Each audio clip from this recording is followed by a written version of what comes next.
Hi there guys, and welcome to the first ever UK HADO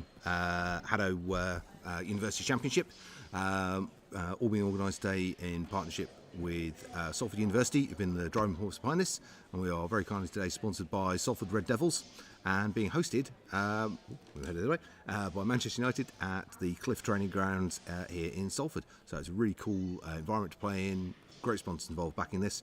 We have four amazing university teams that are going to be fighting it out today in a HADO League format.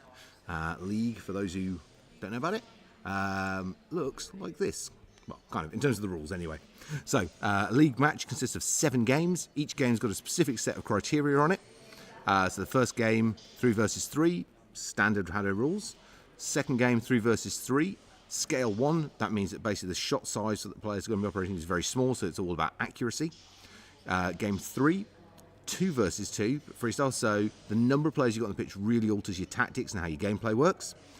Game 4, 3 versus 3, the shield's 8 rounds, so this is a game round in which the players have to put points into their defensive shield stats.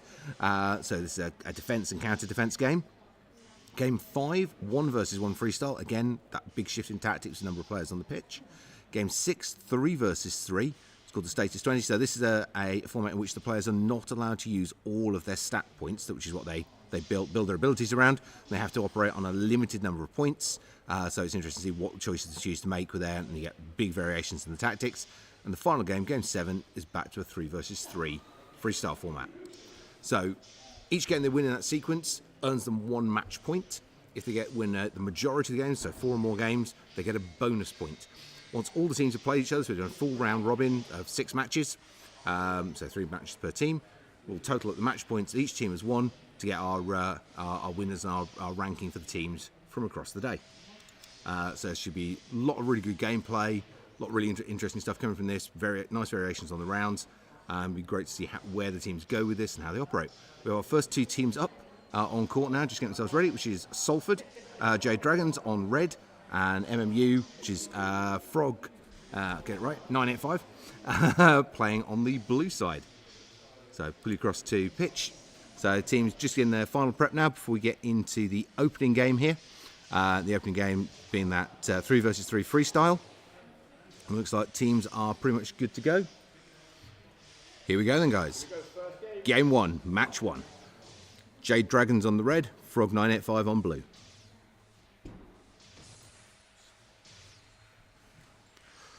Opening shields there from Frog on blue. Jade Dragons are focused on firepower builds. Nice mix of offensive, technician and defense there on the Frog side. Frogs with an early lead here, but Jade Dragons fighting straight back. 3 versus 3 points apiece now. 4-3. Jade Dragons have flipped the scoreline. Frog immediately flipping it back again. This is going to be a really tight game. This gives a view of how this sequence of 7 is going to go. We're going to see some amazing matches here. So coming up on the halfway mark here. Nice shield defense in place there from Frog. Single point lead at the moment. 2 point lead now. Jade Dragons have got to really put the work in here. Get rid of that shield wall. Open up the Frog players so they can get some points off them. More shield play there going in from Frog team. They've got 1 shield left in the bank at this stage, plus one in play. Jade Dragons really got some work to do to get rid of those shields. 20 seconds remaining on the clock here. Frog with a 3-point lead, 2-point lead now. Critical point is 4 points because the opposing players are your points. So if you get more than 4 points ahead, you've got to wipe for them to catch you. They've got to take the whole team plus a point. Great double shot in there from Frog. 12 points to 8. Really, really good play there on the shields from the MMU Frog team, helping them take that first game win. Obviously, the first of sequence is 7, so plenty of time for Salford Jade Dragons to come back in against this. Game 2, which they're going to start getting prepped up for in a minute, is our accuracy round. So game 2, that's the scale stat, the sort of middle one on the set of 4 stats you can see there.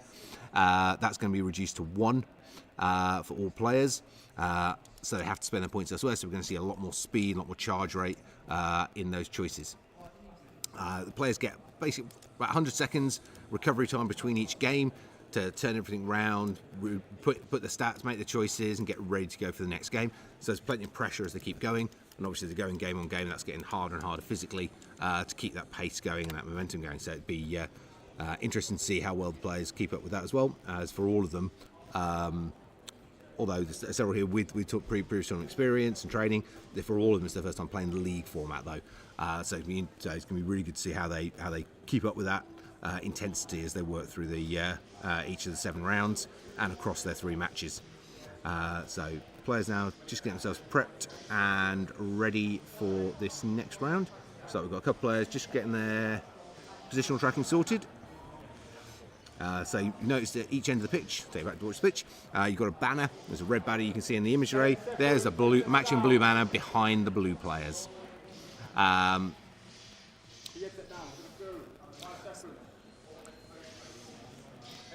So coach is just getting the players in and ready, just making sure they're all tracked and good to go.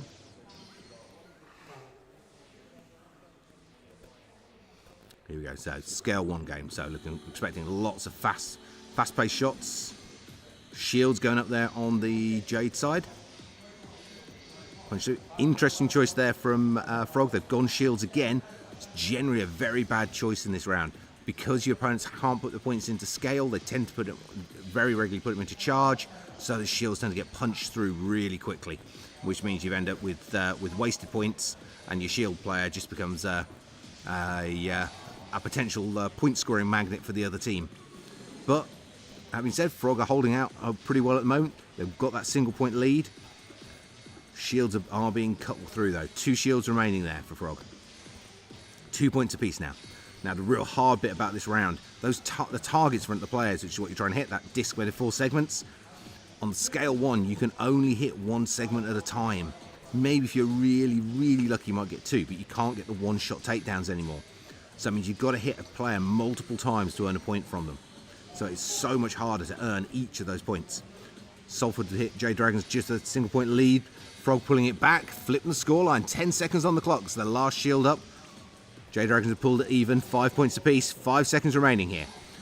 Score there for Jade Dragons. Is that going to be enough? Can Frogs get another point in the last 2 seconds? Nope.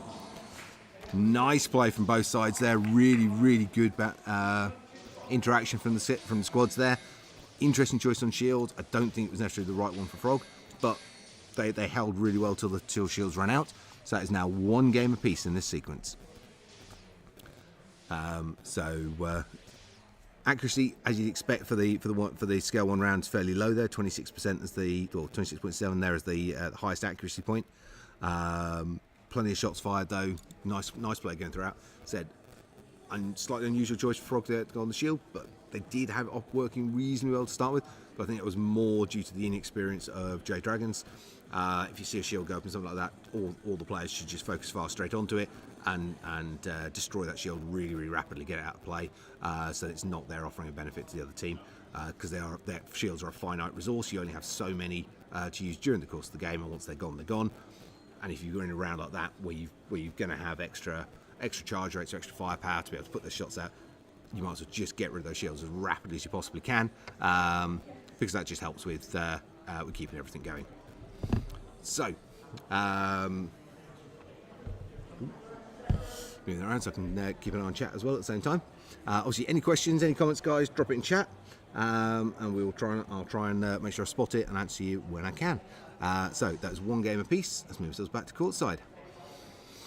So this is the 2v2 freestyle round. So 2 versus 2 on the players. So we get very different tactics and number of players on pitch. You've not got the same variety of options. Now the best real setup here that we tend to see is when the players work together. And by that we mean that basically you both target 1 player on the opposing team and try and take them out. And once you've got them out, you then both switch to the second player and then back again and back again. So you can try and get a situation where you're constantly playing 2 versus 1. So interesting mix of abilities again from on the Frog side there. Got a speed one. Speed one, not especially for again this where there's fewer players, so you can focus much more clearly on what the opposition are doing. Speed one's not necessarily the best of choices. It's much easier to dodge. So 2-0 there. Frogs with a point, and Frogs returning that 2 points apiece. So they've got a feeling that all these games between these two teams are going to be really, really close. Coming up on the halfway mark here, Jade with a slight lead. Can they try and extend that lead, start to push this out of Frog's range, or are Frog going to manage to try and pull this back? Single point in it now, 30 seconds remaining. Good shield work from Frog there, just slowing down the Jade Dragon attack. Jade's back to that 2-point lead, 20 seconds on the clock now. Frog fighting this tooth and nail though, they just can't seem to catch Jade Dragons. Still that 1-point lead for them. 10 seconds remaining on the clock now. Great shot there from Frog team. And both ways, and we're going to overtime.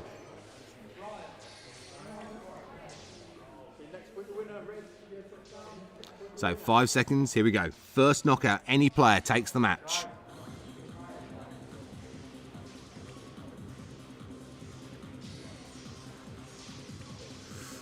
Risky, aggressive play there from Salford on the front line. And Salford get it on the cross shot.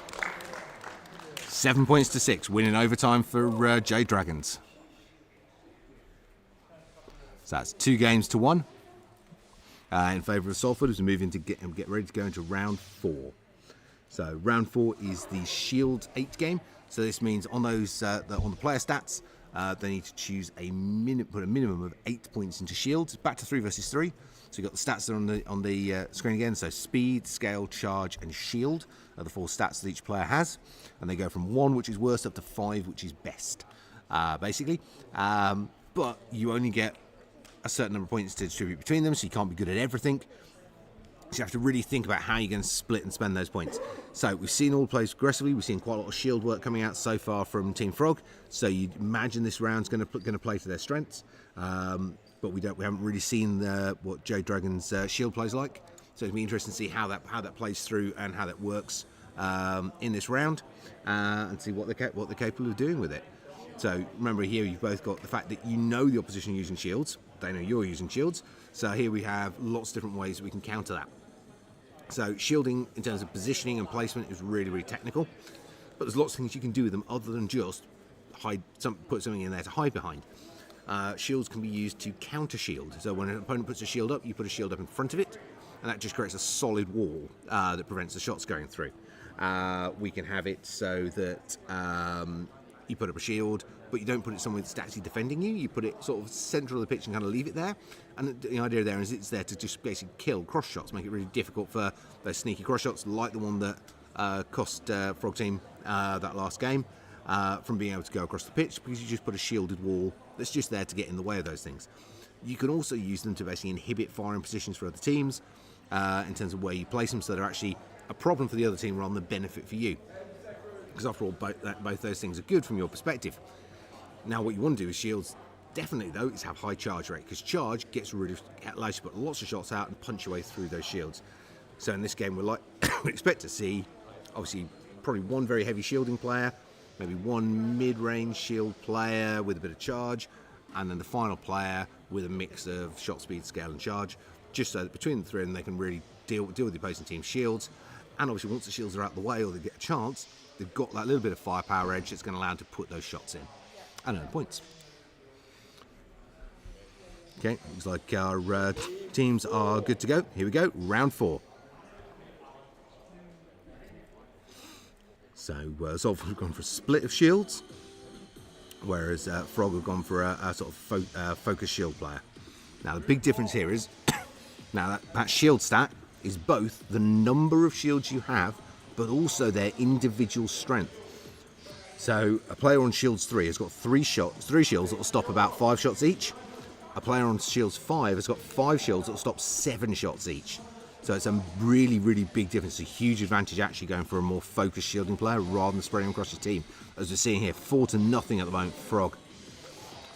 Jade Dragon's really, really got to focus fire and try and get rid of those shields. They're so busy looking for the players which are out from defence, outside of the defence, and they're just not getting rid of the shields. So Jade really, really a tactical error here. Got to focus fire on those on the Frog team shields and get rid of them.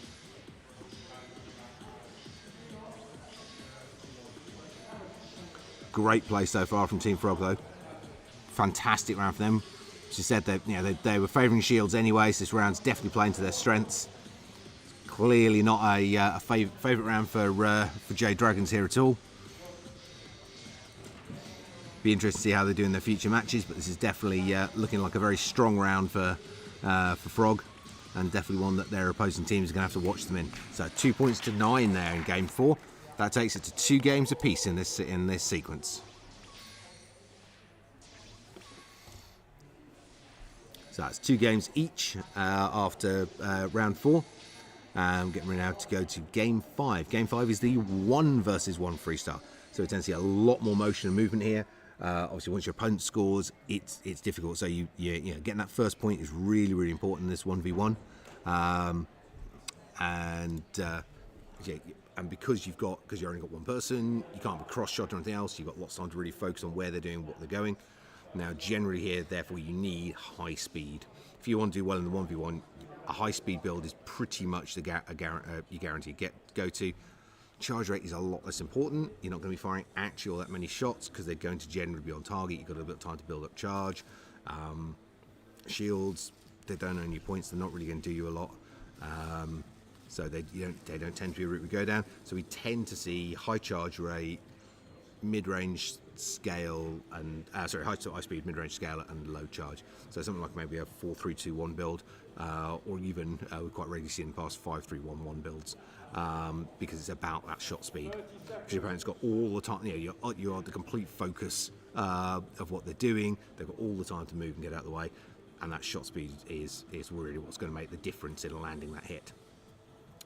For reference, a shot speed of 5, I think it's 10.2 seconds, 10.3 seconds, meters per second that it covers. The pitch is only 10 meters long, so shot speed of 5 is really quick.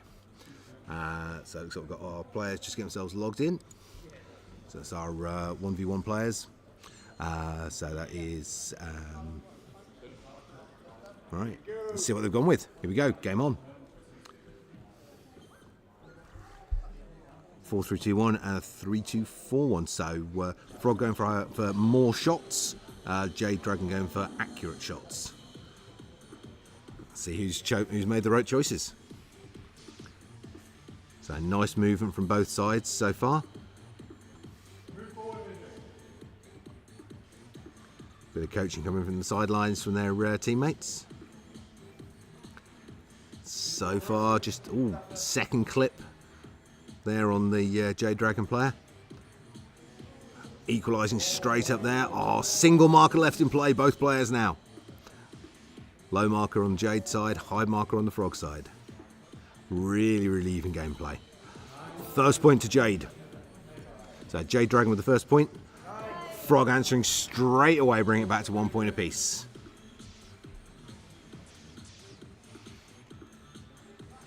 .30 seconds remaining here. Really even gameplay. Nothing between these two players at the moment.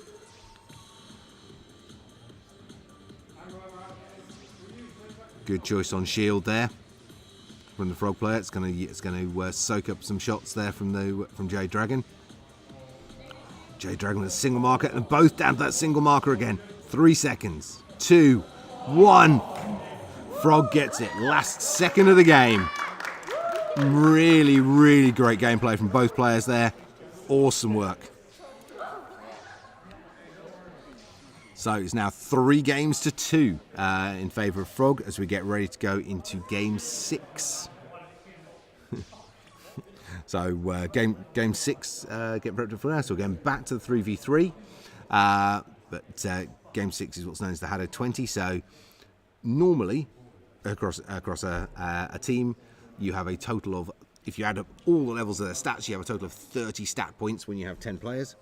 However, in this one, you don't get 30. You get 20. So basically, they've got to leave 10 of their stat points untouched. And that can be quite hard. So basically now you're saying you can't really power up the players, you can't do a complete mix of things. You've got to really make some very important tactical choices about what do you want to spend those stat points on, where are you going to go with it. what options have you got? So this game, if Frog can take game 6, they'll take the bonus point. Otherwise, the bonus point is going to go down to the wire in game 7. So it's been it's been neck and neck all the way through so far. It's going to be really interesting to see what Salford Jade Dragons can do here, whether they can try and pull this back. Like I said, it's going to be an awful lot of thought and ideas here. Now, shields can be really quite effective here, because you know there's not going to be a massive amount of firepower from the other side. However, if you put your points in shields, you haven't really got any firepower either, because you didn't have that many points to spend in the first place. So be interested to see whether Frogs stick with their general shielding theme and format they've stayed with here, because it will give them an edge on protection from Jade Dragons landing those hits. However, it's going to massively limit their own firepower and make what they're putting out there much easier to evade for Jade Dragons. So it's going to be intriguing to see which way the teams go here. Now, as you notice, basically at the start of the games, players quite often sort of practicing, make sure they're happy with their charge and shields and everything else. This is one of those games you don't want to do that in, because depending on how fast your shots are travelling, how big they are, how dark the graphic of the shield is, the opposing team players can figure out your stat choices. And this game is about not letting them know how what you chose. You don't want to necessarily identify who your dangerous player is, things like that. So this is a game where you are highly advantageous to not do this at the start. But you tend to be a few tournaments in before you start to realise that necessarily as a player, which is why we're seeing the shots flying at the moment. So just waiting for the final Frog team player to get himself logged in. And we'll be good to go. So here we go. Let's look at the choices. So, yeah, Frog have gone down the shield route. Mix the stats across a couple of different players. Drop some shields in as well.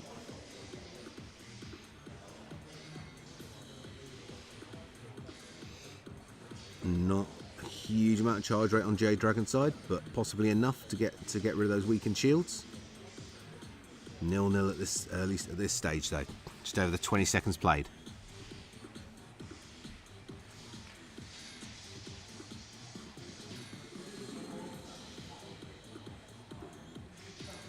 Good evasion work from both sides here.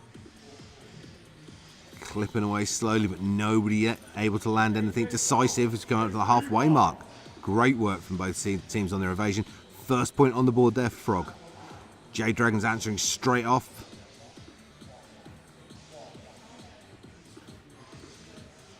Good use of shields from Frog team there, really sort of breaking up the gameplay. Jade Dragons though getting the next score. Jade ahead by a point here. Frog answering back nicely. Coming up into the last 10 seconds now, 2 points apiece.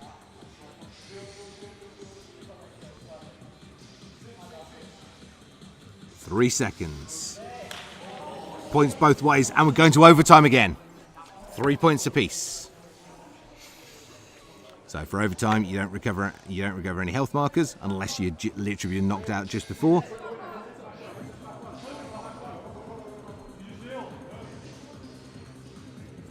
First point here takes the match. Good cross shots going in there from Frog. Not find the mark on the Jade player though. Jade take it 4-3. That is 3 games apiece. That's 3 games apiece. So game 7 is the decider for the bonus point. So we'd said at the beginning that these teams look incredibly evenly matched, and they were. So that was that's amazing gameplay there. So 3v3 freestyle to finish us off. This is a winner takes all game. Let's see what they can do for us. So lovely gameplay there. Again, nice play with the shields there. Tactically very well done by Frog. Unfortunately, that game, shields, they take so much of your firepower away from you, putting the points in shields because you've got so few points to spend. then it makes it really hard for you to earn the points yourself. I mean, that was down to the wire. A lot of the points where the Frog Team shields are causing trouble for Jade Dragons. Got to admit, at the moment that looks much more like Jade Dragons being a fairly young team. They have competed in the national leagues previously, but still they've got a limited amount of experience here, and it's that experience that, if you had it, will get you to focus fire onto those shields and wipe them out much earlier and remove them as a benefit. Frog Team definitely currently benefiting from that lack of experience there from Jade Dragons in dealing with the shields. So players now get themselves set and ready for Game 7. So it's currently 3 games apiece in this match. So this is the deciding game for the match, both for the 4th winning point, but also therefore for the bonus point that comes with winning the sequence. So just waiting for the Frog players to get themselves registered in. Jade Dragons are all good to go. So all our Frog players are in as well.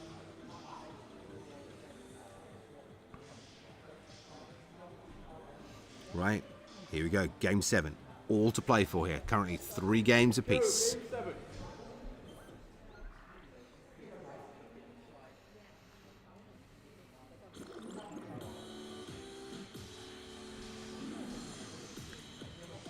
So Frog Team won the freestyle 12 points to 8 in the opening round. Jade Dragons fighting a lot harder here. They've obviously learned an awful lot over the last few games that they've been facing off against Frog Team. 2 points apiece.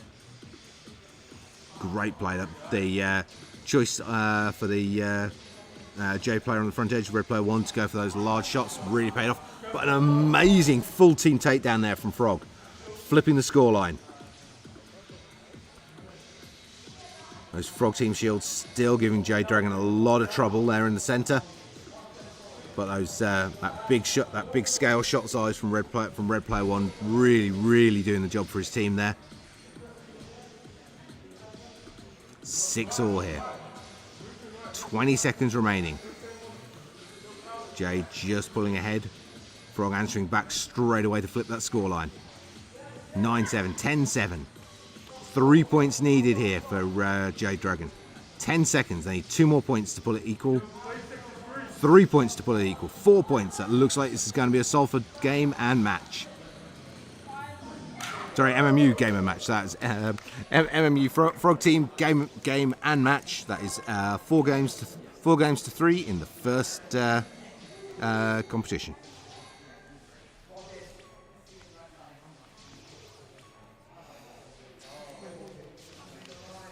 So really good play from all the teams there. So that is 3 match points earned for Salford Jade Dragons, and 4 plus the bonus point, so 5 points in total there for Frog Team.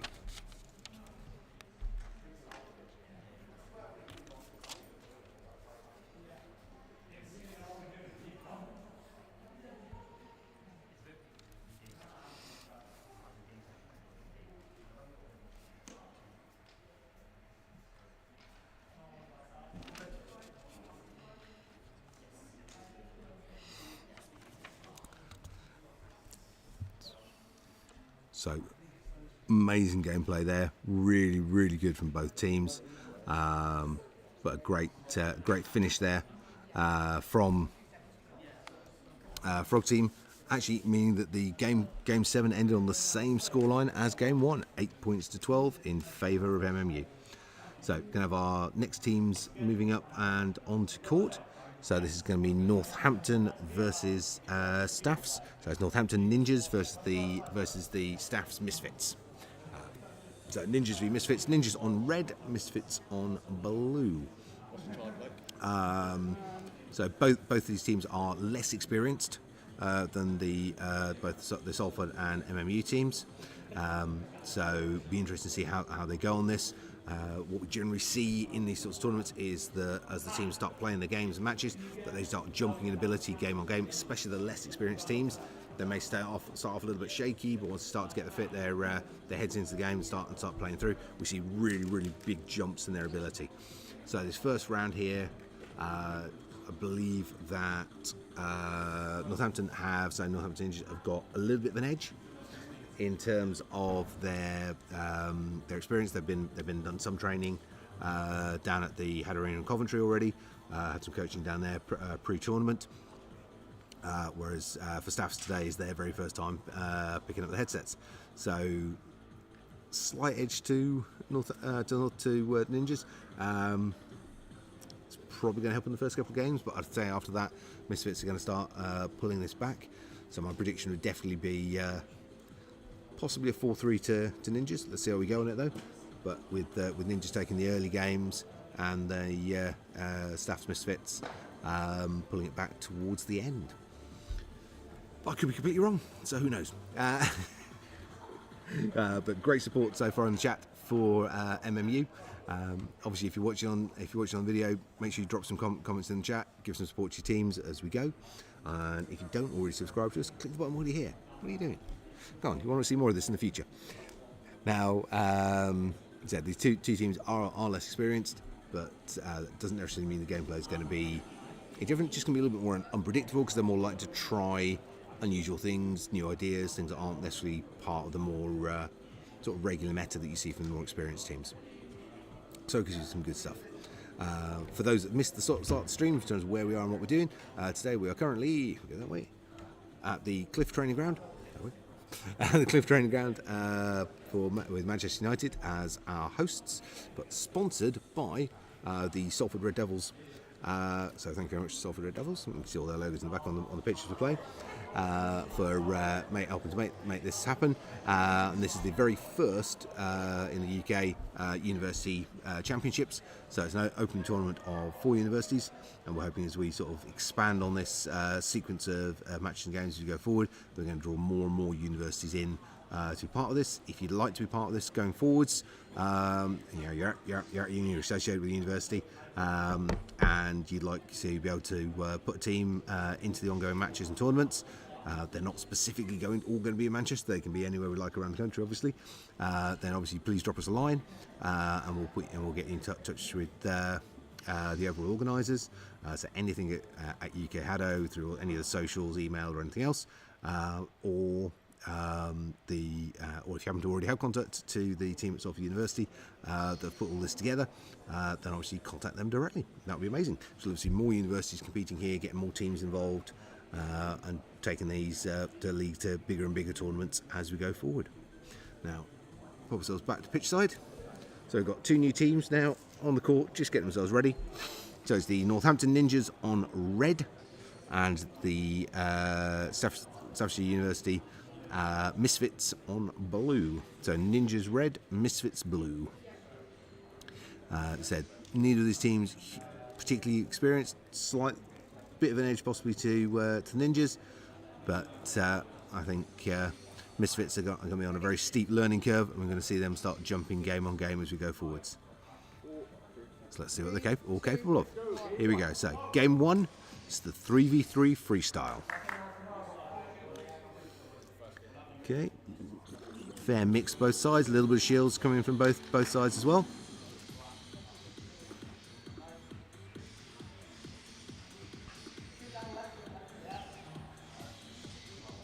Misfit shields getting destroyed very early on there. Ninja shields being allowed to stay in play for far too long. 2 points on the board now for Ninjas. Misfits looking for their first score. Misfits landing clips on the Ninja life markers. Nothing decisive yet though. Approaching the halfway mark now. Still 2 points to nothing to Ninjas. Misfits still looking for that first score, and they've got it. 2 points to 1.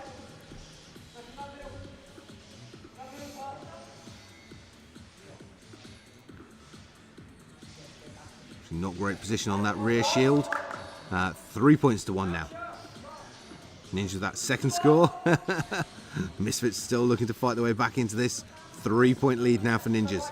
4 point lead. Misfits with a lot of work to do here. A lot of shots going low and wide from the Misfits, unfortunately. Going to need to really work on that accuracy as we go through the games. 3, 2, 1. 6 points to 2 in game 1.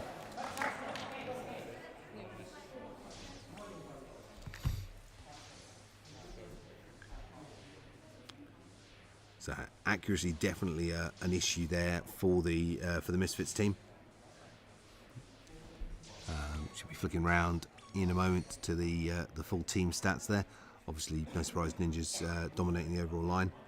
Yeah, Misfits ranging from 11% to 28% actually. 28 is actually pretty good. That's not so bad, but unfortunately, just really not able to land those finishing blows. They're clipping target markers, but just not actually getting the scoring hit. Unfortunately, so good work from them in terms of getting those clips, but we need to get them to complete the job and actually earn the point to move themselves forward there. So 6-2 win there to Ninjas in game 1. Getting prepped up now for game 2. So game 2 is our accuracy game. So definitely interesting to see where they go with this one. So they're all on scale 1. So they've got to try and take those life markers out one section at a time. And yeah, it's a lot harder to earn those points here. Now, accuracy was definitely not the strong point we were seeing there from Misfits. Let's see if the smaller shot scale is something can help focus them a bit, and see if they can produce something a little more accurate in their gameplay. It also shows whether or not Ninjas were relying on shot scale to land those hits, or whether they've actually got the accuracy skills themselves. Pull ourselves back to courtside as we are nearly ready to go for this next game.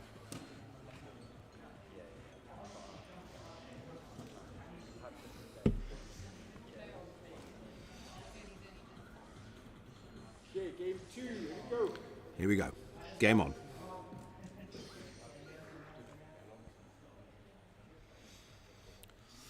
Interesting. Both teams have gone down the shield route. So it's definitely not something we see that often, shielding route.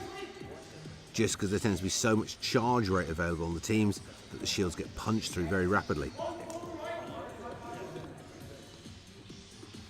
But possibly, given that none of the teams here are particularly experienced, that training and discipline to punch through the shields isn't there yet, which is going to make those shields actually quite decisive. Single point lead currently for Ninjas. Misfits starting again, looking for that first point. Yeah, it's so much harder to earn those points here though, because you've got to clip away at those life markers. There is no one-shot takedown. Great shot there from the far side from player 6. Getting that first point on the board for Misfits. 1 point apiece here, 30 seconds played. Second point in now for Ninjas. Misfits need to get an equaliser. 15 seconds remaining. Can Misfits get that equaliser? They need to be talking to each other, they're not. So Ninjas, loads of communication going between the team. Nothing at all from Misfits, absolute silence from their side of the pitch. Some communication there, bit of chat between them, and they could have concentrated their fire onto the players with the reduced markers and pulled that one square. But definitely something there for Misfits to work on now is communication. Need to start talking to each other, discussing, and calling the shots onto key players on the opposition. So, game 3, which probably for now is the 2v2 freestyle. So 2 versus 2. Any stats? Let's see where they go with this. So players now just having a quick tactics discussion. So a quick tactics discussion there from just now starting from the players, getting it figured out. So the best thing you can do here is try and get into a rhythm of basically playing as 2 versus 1. So you both focus on whoever you think on the opposing side is the most likely one for you to hit. Focus fire them, get them out of play, and then bounce the other player and bounce back, and bounce. So you're constantly playing 2 of you versus 1 of them. And if you can get that rhythm going, it can be absolutely devastating to the other team. But that does take a bit of practice and teamwork to really get into that, and a lot of good communication. So we've seen communication so far from Ninja, very little from Misfits, and that's definitely hurting them as well. They need to be really talking to each other a lot more, calling shots, calling targets, so they can get those. They're basically really, makes us more effective in what they're doing. There's nothing wrong with the fundamental skills. They just need to be coordinating them better. But again, that's just something I expect we're going to see more and more of as they go through the different rounds of these tournaments.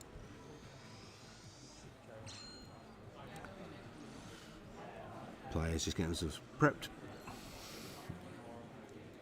In the last few seconds before we get game on. Here we go then. Game on. Both sides going with a 3-point shield build.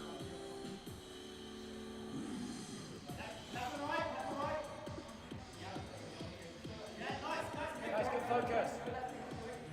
Red's exposed, red's exposed. Great kill, great kill. Misfits much too sedentary really. Blue player 4 not moving enough there and getting caught again. Huge amount of shields up there from Ninjas. Misfits have got to get rid of those shields.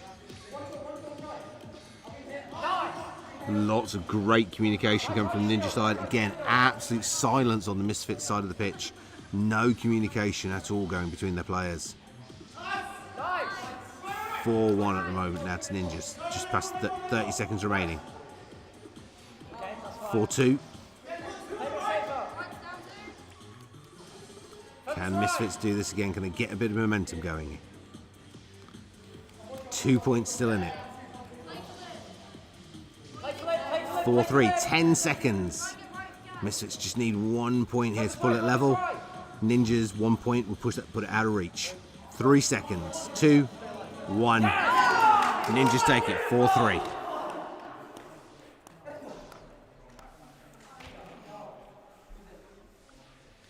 So close that time. Definitely though, Misfits just need to improve that communication, start talking with their teammates, start coordinating. It's currently the biggest weakness we're seeing from the team. Accuracy, game plan, tactics there, just that complete lack of communication. So that leads to no real coordination between the players and who they're targeting, where and when they're targeting.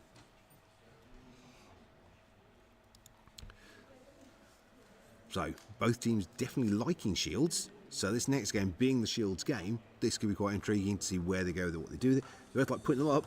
Neither of them seem to be that great yet at getting them destroyed and getting those shields down. So we could see an awful lot of shields go up and not be there for a very long time. Or maybe this will be that epiphany moment for really starting to focus fire and destroy the opposing team's shields.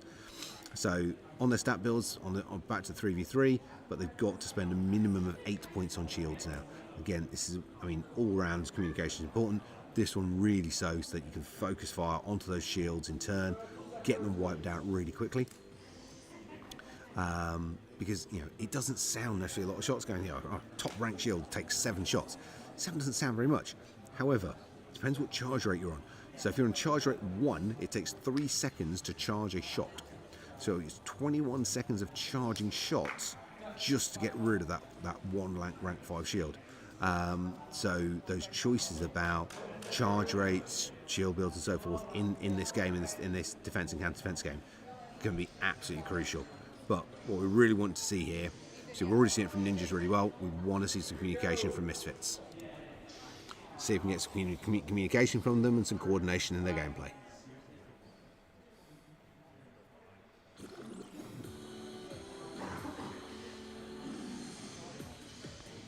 Heavy shields up from both sides. A lot better focused fire coming out from the Misfits side onto the Ninja shield wall there. Misfits shields starting to drop now as well. First point on the board there for Ninjas.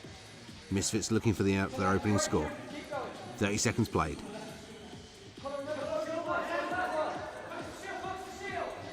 Cutting through shields pretty effectively both sides.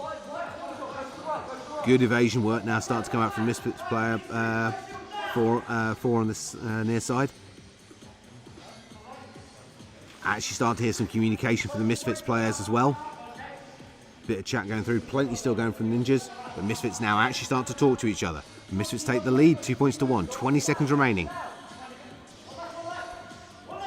Both teams starting to run low on shields now. 3 points to 1 for Misfits.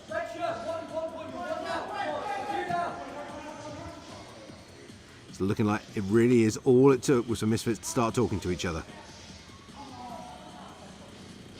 Misfits take the game, 3 points to 1. So that is 1 game to 3 on this sequence.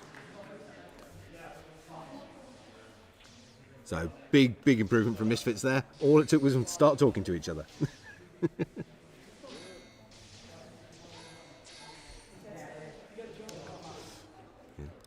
So game 5 coming up now, and game 5 is the 1v1 freestyle. So we've got to see lots of motion and movement. Obviously, generally see higher shot speeds because the opponent gets to focus on you for dodging and evading. But we're going to see what they choose to go for and the builds and setups here. So it's always an interesting one to see where they go with, and especially newer teams can come up with some real interesting stat combos here. Because they're not necessarily quite as controlled as with the, I suppose, more standardised meta that you get from the more experienced teams for how they'll play these. But generally, you're looking for speed because your opponent's got all their focus on you in terms of getting out of the way for evasion, movement, and so on. So we've got our players stepping onto the pitch now to get themselves ready.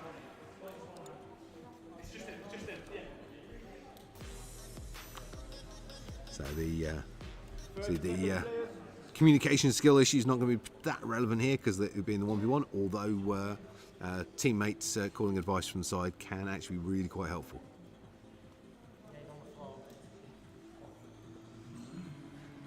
As both our players logged and ready. Just waiting for the 100-second countdown between each game to complete. The players only get 100 seconds recovery between each round.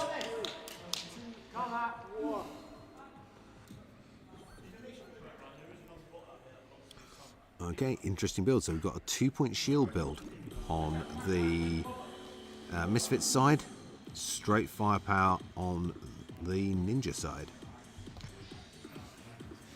Now, even on a straight firepower build, obviously you still get 1 rank in shield. Ooh, oh! Fortunately, Misfit getting 2 points now. Misfit was getting 2 caught up on his shields. 3 points. 4.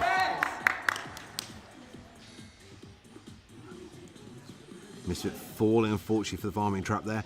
If you stand still during your knockout time and your opponent can put that shot in the air just before you come back into play, they can get that point straight off you. Ninja did that beautifully there, 3 times in a row, in fact. So 30 seconds remaining. Misfit's still looking for that first point.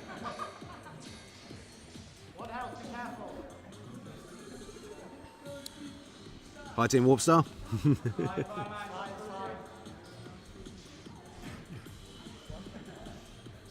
10 seconds remaining.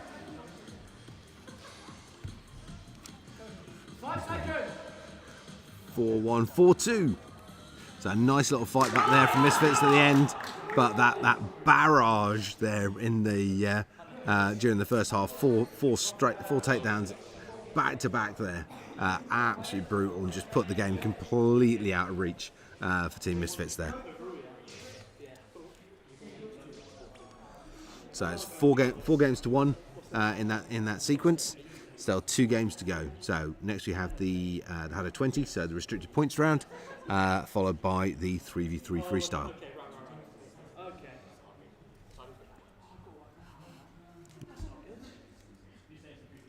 Yep, and I agree, Warpstar. That was a fantastic chain of takedowns there, 4 back-to-back hits. Absolute kudos to the player there. Those were bang on. So tactical discussions now starting there from the teams for game 6. So there's 8 point. HADO 20, which means you each get 4 points for standards. You get 1 point in everything as automatics. So across 3 of you, that's 12 points. And then you get another 8 points you're allowed to spend, which is why it's called the HADO 20, because it's 20 points altogether. 12 standard and 8 you spend.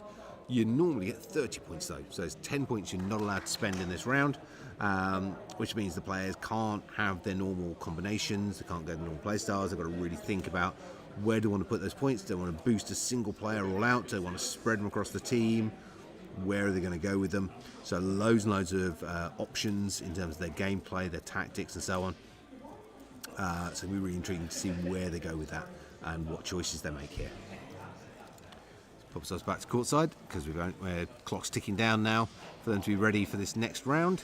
Looks like Ninjas are good to go, just waiting for Misfits to get themselves logged in.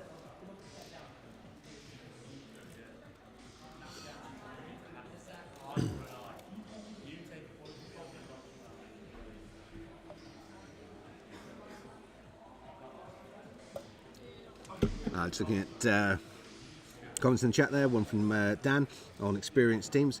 So the teams playing today, Salford Jade Dragons have competed previously, both in elements of the BBC Children in Need tournaments last year, and also in the Northern Regional Championships in the National Leagues earlier this year.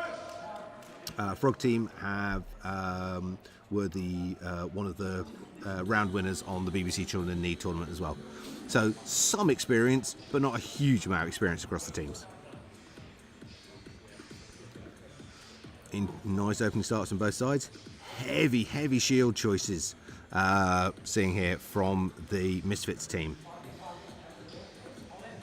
Now shields are tempting, but it does mean you end up with very little firepower to put anything back the other way.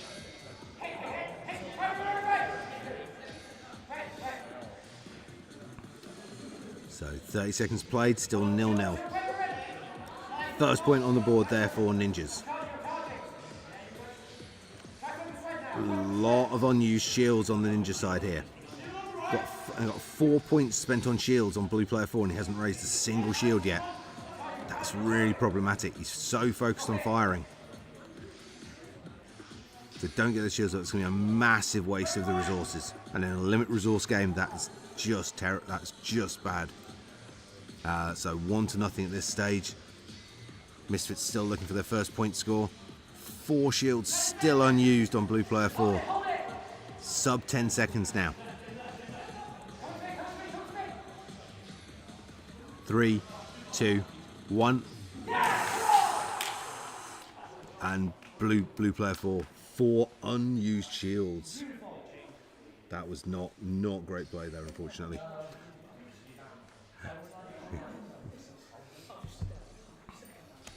So no, our lowest scoring around there, 1-0. So game 7 coming up next, and game 7 is back to the 3v3 freestyle. But the true problem there, blue player 4, they boosted him with all the points. He had four points in shields and didn't use a single shield during the match. That was a big resources loss for Misfits. Had they put those points across the team into charge rate or something else, that could have flipped the entire game for them.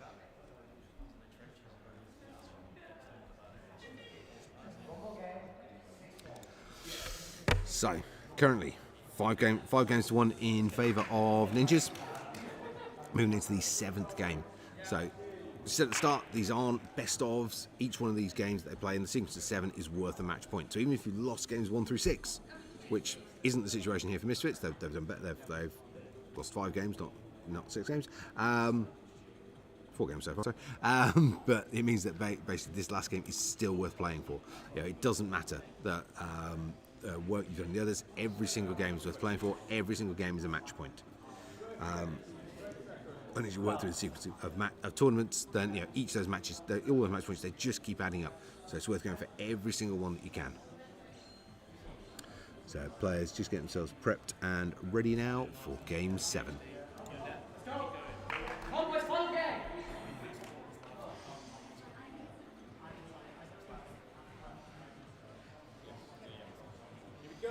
Okay, here we go.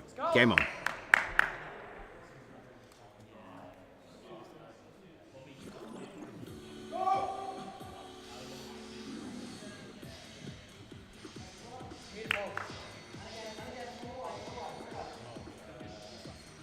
Nice.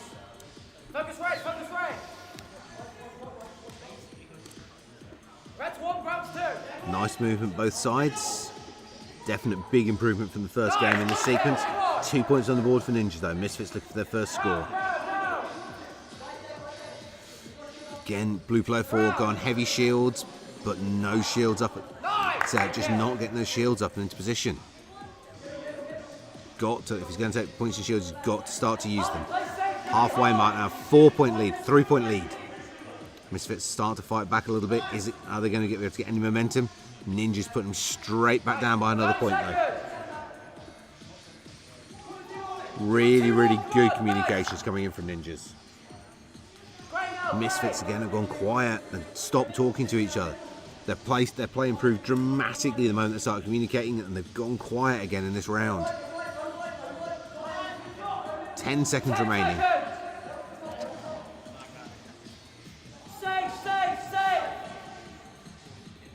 Three, 2, 1. Game and match to Ninjas. 8 points to 3. So that is 6 games to 1 in favour of Ninjas. So that's 6 and the bonus point for Ninjas. So 7 match points in total and 1 match point for Staffs.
Okay, so at the end of the first set of matches there, so round 1 of matches, all teams have now played.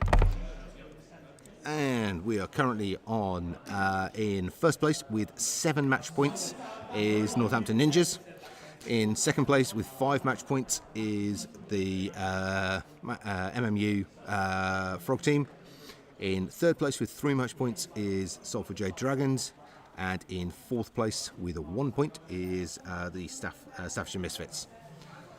Moving into second round now. So this is going to be Northampton on red versus Salford on blue. So this is a back-to-back for Northampton. So this is a tough one for them because obviously they've just come straight out of that match against Misfits, and they're going in against Jade Dragons.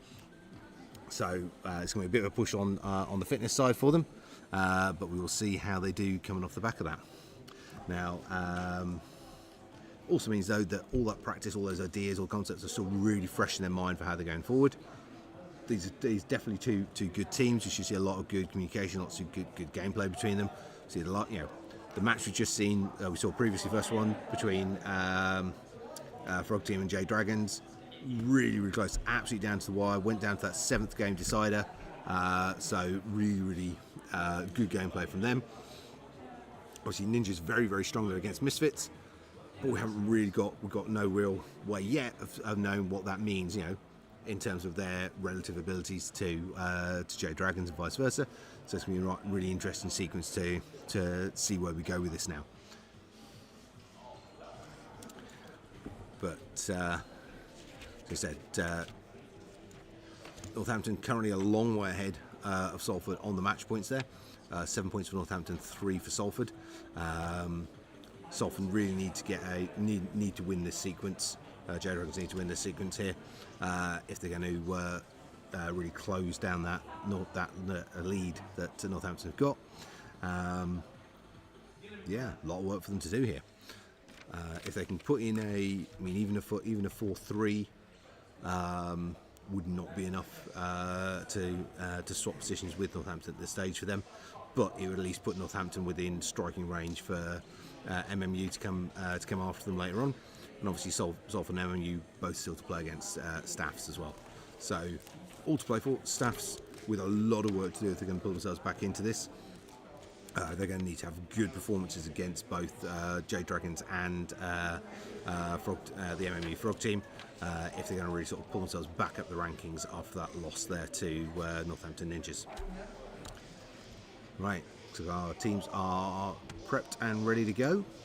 So here we go, match 3. Northampton Ninjas on red, Salford Jade Dragons on blue. So this is game 1, this is our 3v3 freestyle. Here we go. So shields on the Ninjas team, straight firepower from Jade Dragons. Jade Dragons were a little bit not quite as focused as they should have been on getting rid of shields, and they've got a fairly low charge across the team. So shields could be problematic for them here. 0-0 though at this stage. First point on the board for Ninjas.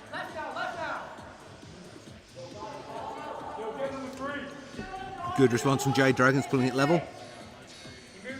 30 seconds played. As Ninja Shields definitely giving Jade Dragons some problems though. 2 points apiece, coming up on the halfway mark. Great double takedown there from Jade Dragons. Ninjas now on the back foot. Can they turn this back round? 5. Ninjas start to fight back here. Jade Dragons just trying to keep that lead going. Just 1 point in it now. 20 seconds remaining. Can Ninjas flip the scoreline? Pulled it level. Can they do it again, or are Jade Dragons going to push this away from them? Ninjas to flip the scoreline. Jade Dragons are in trouble now. 2 point lead now for Ninjas. 5 seconds remaining. Jade Dragons need a point in the last 2 seconds. They are not going to get it. 9-7. Northampton take game 1.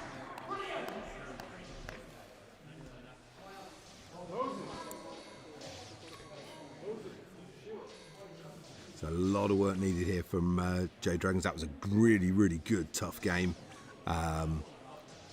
Ninjas clearly look like they're going to be a tough team for them all to take on here. So great movement from both sides there. Both sides just on or just below the 60-meter mark with the top movement players. So nice to see for this level of experience. Some good teamwork there. Again, those ninjas using the shields really well. Jade Dragons just not focused firing quickly enough to get rid of them. Leaving just giving Ninjas that little bit of an edge that they needed there to keep the match out of reach of the Salford Jade Dragons. Okay, but it is only game 1. We have 6 more games to go in this sequence between the two teams. So moving on to game 2 now. So the accuracy round. So scale 1. It's going to be interesting to see where they go with that. So we've seen quite the last 2 matchups. We've seen shields being used quite regularly in this round. That's not something you normally see in sort of the national leagues, because once your team has got that sort of discipline and focus firing on shields, especially with the capacity to put points into charge here, because you've got 3 points effectively because you can't put them into scale. Shields do tend to get decimated really, really rapidly once you've got that team discipline going. But the teams here aren't quite experienced enough yet to have that real cohesive team discipline going yet. So shields are still at this point, quite an effective thing to drop into the builds. See what they do. Because both teams seem to be, or the teams so far seem to have liked the idea of dropping shields into this scale 1 round. So teams just get themselves prepped and ready. Looks like the Jade Dragon team's all good to go. Just waiting for the last one of the Ninja players to log himself into game. And there we go. That looks like all of our players are prepped and good to go. Just waiting for the coach to start us off. And here we go. Game on. So yeah, a lot of shields on the Ninja side. Not necessarily a bad call though. We said the teams aren't really experienced enough to focus fire on the shields. And we saw in the first game, Jade Dragon's discipline on targeting and destroying those opposing team shields isn't quite there yet.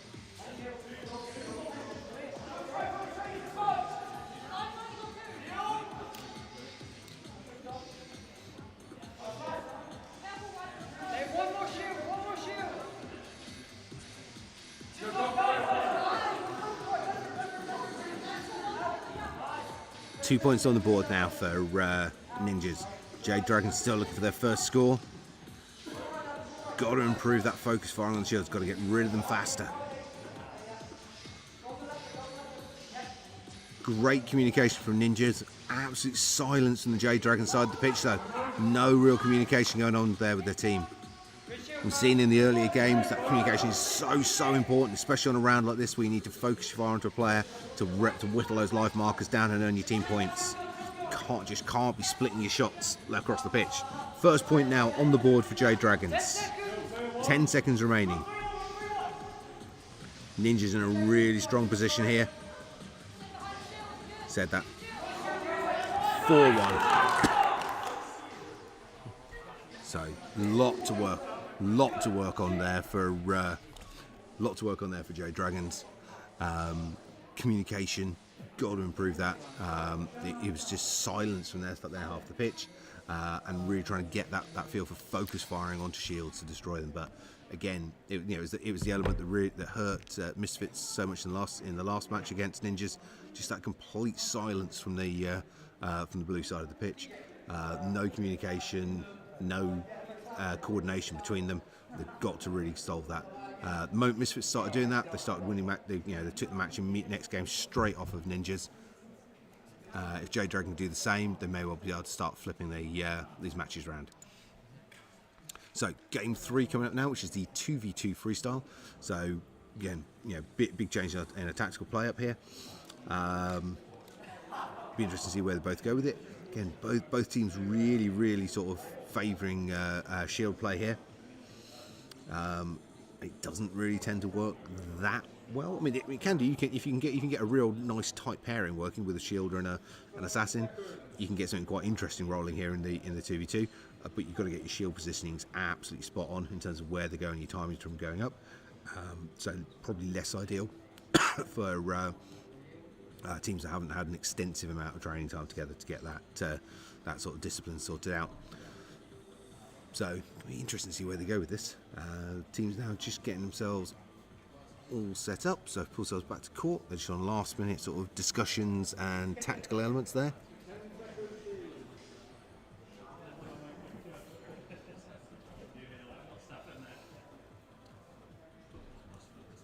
Here we go, game 3. No, 2v2 freestyle. 3-point shields both sides.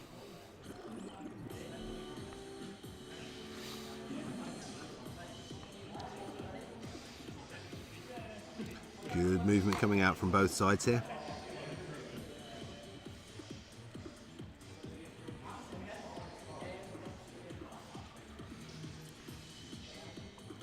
Clips both ways, but nothing definitive yet. Shield now! Good use on the shields. Both teams managed to break up their opponent's gameplay pretty well. First point on the board for Ninjas. Jade Dragons answering back nicely there, and again 2-1 now to Jade Dragons, just past the halfway mark. Starting to hear some communication from the blue side now. Nice! 2 points apiece, 30 seconds remaining.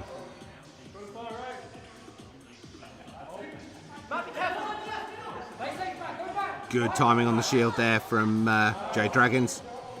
3-2 now to Jade Dragons. 15 seconds. 10 seconds, 3 points apiece. It's going right down to the wire. 4-3, 5-3. That looks like it's going to be it. Great fight back from Ninjas. Good gameplay from Jade Dragons. 4 points to 5. It's a win. That's the first win of this sequence for Jade Dragons. Immediate improvement in their gameplay just the moment that communication started. Really good to see that from the players. Actually starting to talk and coordinate, and immediately took him into a match win. So game 4 now, which is the defence game. So shields. Both teams really liking their shields. So be looking for some good things here. So this is the 8-point shield game. So there must be a minimum of 8 points of shields in total selected across the team.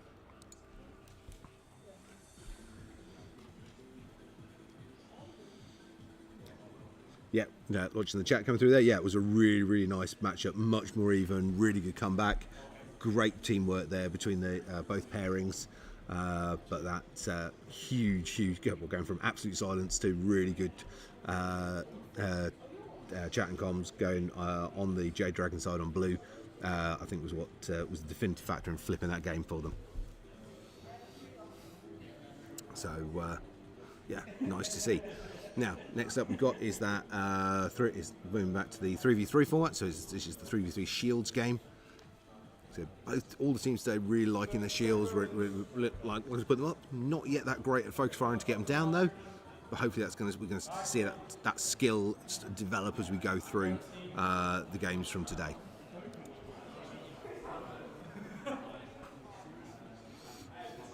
Just waiting for the players to get themselves logged in and good to go.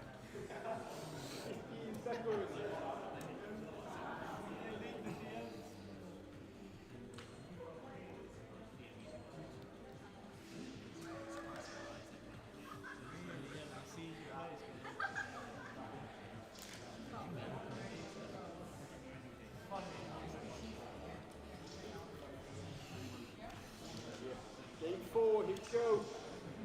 Okay, here we go, guys. Round 4.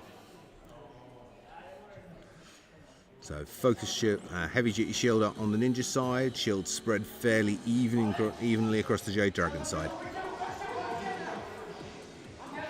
First point on the board there for Jade Dragons. Great shot. Ninja shield being allowed to stay out for far too long on that far offside though. Nice concentrated fire there from Jade Dragons. 2-0 at the moment. Ninjas looking for their first score. So big flip around in performance from the initial matches.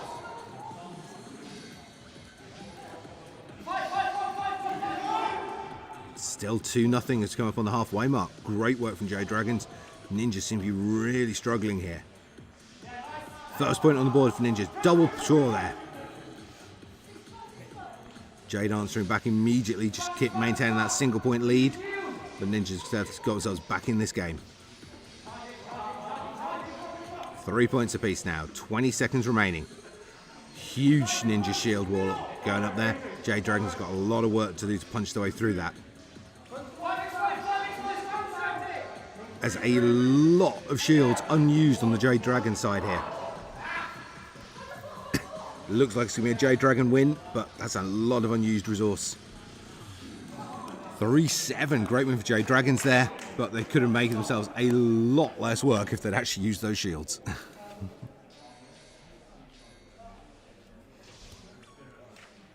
So, getting ready in Game 5. Game 5 is the 1v1 freestyle coming up next.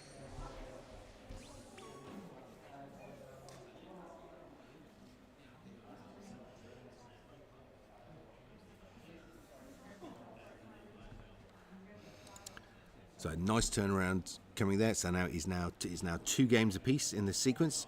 I get between Northampton Ninjas and the Salford Jade Dragons. So absolutely, anyone's to play for now. Ninja start off really strong, taking those first 2 games, and then obviously Jade Dragons really fight their way back. Big difference has been communication. Jade Dragons completely silent for the first 2 games. And then games 3 and 4, great communication between the players, lots of chat, lots of talking, lots of coordination. And that's helped them basically really get the momentum going and flip those games and pull themselves back into this match against Ninjas. So, but obviously Game 5 though, the 1v1 freestyle, communication far less an issue here. Now we're looking for agility, movement, accuracy, and can you basically kind of outthink your player? Can you figure out where they're going to go and get that shot in front of them to run into? Because obviously targeting straight at a player when they're focusing on you, that's hard to hit them because they know the shot's coming, they can see it coming out, and they've got to worry about anything else, they've got to worry about cross shots. So you're really trying to lead them into a shot more than anything else. Can you try and predict their movement and get the shot in their way?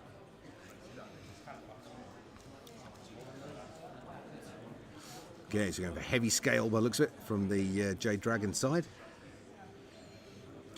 So there's been a recent update to some of the HADO stats, and scale 5 has been increased significantly in size. meaning we like to see a lot more of them out there. So the target you're aiming at in front of the player has a 2-foot diameter. Scale 5 now has a 2.5-foot diameter. So yeah, scale 5 on the Jade Dragon side, high charge rate on ninjas. So single point shield up from both sides, just to slow things down a little bit, give themselves a chance to charge. Now charge rate 1 on the Jade Dragon side is going to make this tough. Now, if you can get the shots in, brilliant, but it's going to take him 3 seconds to charge each shot. So ninjas have got, basically ninja's advantage here is just the sheer amount of shots they can put in the air. Jade Dragon is how big those shots are. Go single point lead for Jade Dragon here. 2-point lead for Jade Dragon, halfway mark.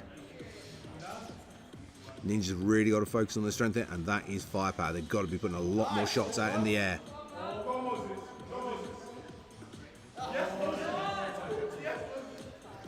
4-1 here.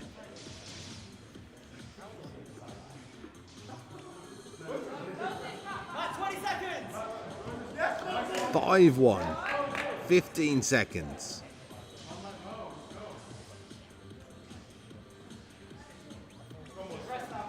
6-1. 3, 2, 1. Very, very strong win there from Jade Dragons. Aggressive play right on the front line, really getting his opponent's face, and those scale 5 shots, just especially that close in range, just no way of getting out of the way of them.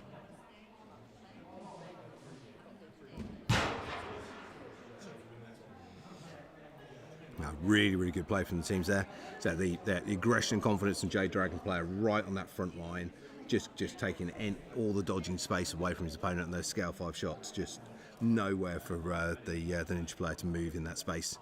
Very good control of space and gameplay there from Jade Dragon. So, game 6. Game 6 is our limited resources game. Now, we've seen some bad choices made in the first couple of rounds here, with players still with really heavy focus towards shields, especially spending points on shields and then not putting the shields up as well in some of the games. So, be intriguing to see what the teams are up have learned from their previous rounds and from watching the other teams play, and where they decided they're going to look at going on these. Yeah, looking at the chat there, yeah, a lot of praise for that, but yeah, absolutely. To play 1v1 like that right on the front line, absolutely in your opponent's face. Yeah, that's some nerves of steel stuff, but excellent play, really confident, really controlling in that game from Jade Dragons.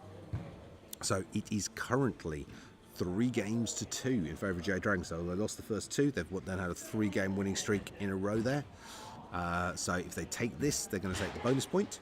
Ninjas need to take this to take it through to the Game 7 decider. So Ninjas were definitely the strongest team in those first couple of games, but now we're starting to get that communication, that confidence that we're seeing from Jade Dragons here.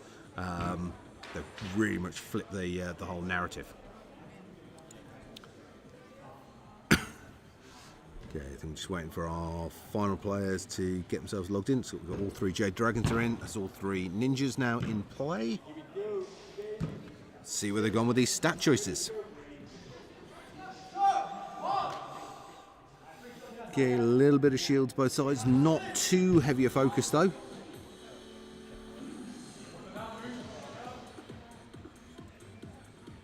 Nice centre shield just gone straight in. Restrict the options for ninjas a little.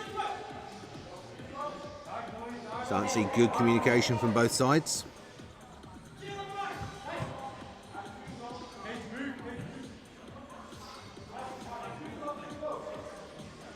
Lots of good shot calling coming from both red and blue teams here. Nice shield timing on the far edge.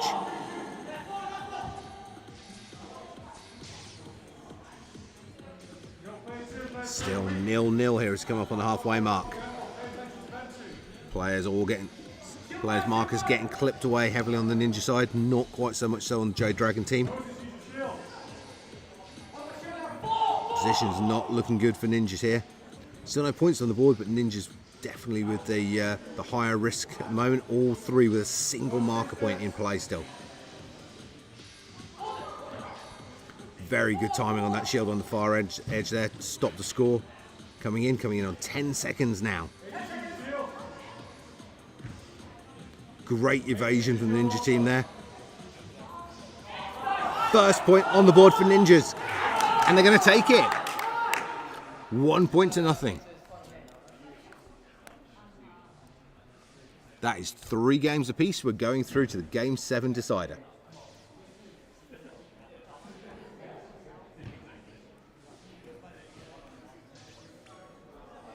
So that is 3 games apiece, Game 7 decider. So we're back to the 3v3 freestyle format. So I almost thought that was going to go to a 0-0 overtime, but that last fraction of a second score in there from Ninjas. Red player 2 landing the hit on blue player 4.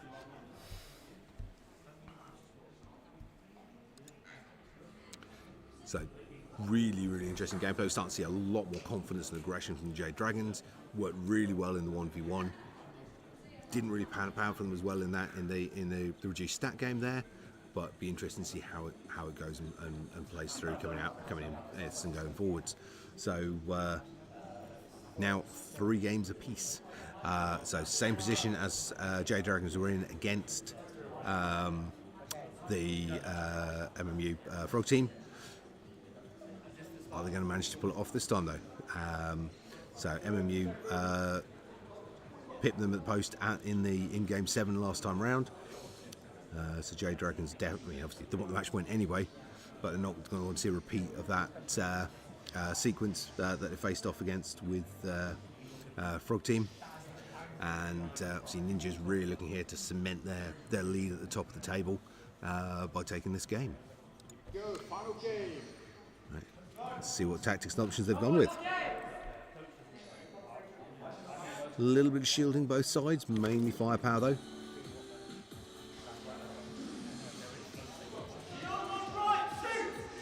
Nice open sequence of shields from both sides.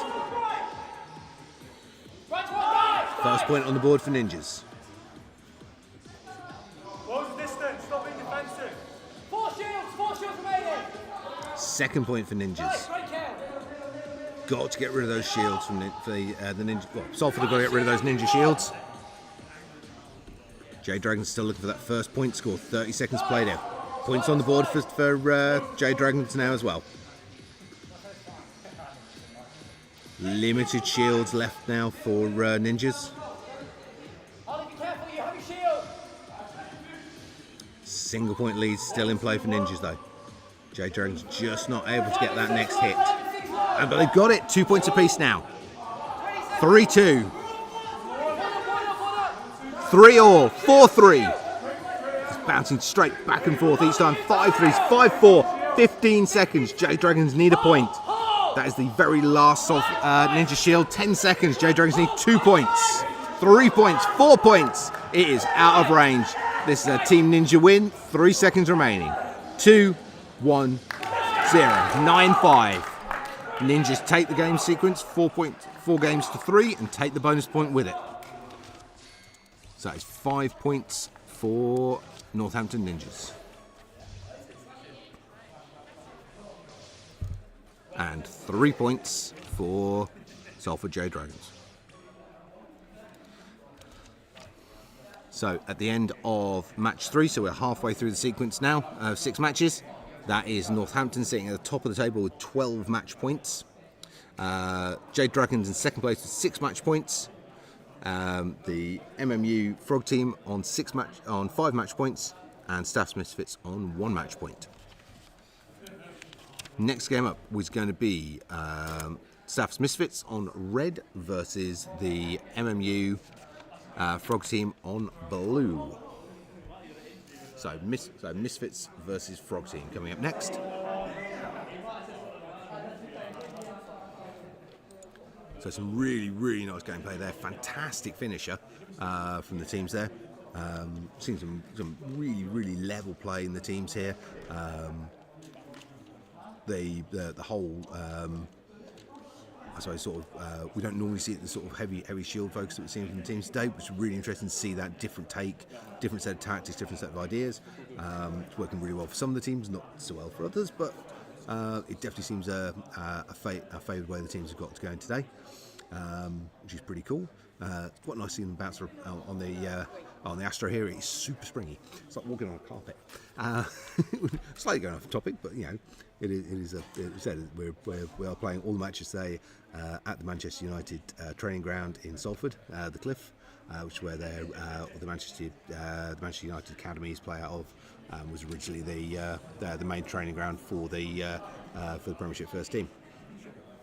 So it's a very nice location to play in, which is why we've got this vast swathe of green of thick green AstroTurf, which the players are on, which is given not necessarily so great for slides, but very nice for bounces and movement on.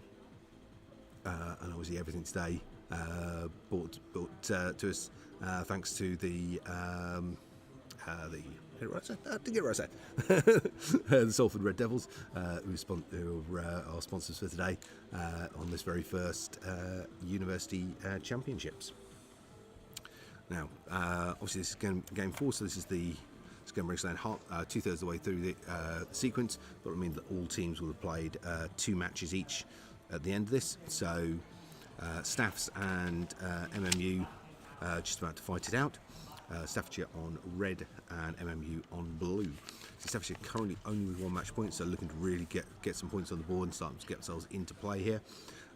MMU 1 point currently behind Jade Dragons, but 7 points behind Northampton Ninjas. So MMU really, if they want to pull themselves up in the table here, they need to dominate this game against Staffs and really hammer these games home as best they can. As I said, Staffs really now needing to get some momentum going, get themselves back into this tournament, and get themselves off that 4th place position. Now, from what we've seen gameplay-wise so far, you probably put the favour more in terms of Frog team than the Staffordshire team, but these teams really do learn fast as they go through. So for Staffs, they probably come into this as the weakest team. They are.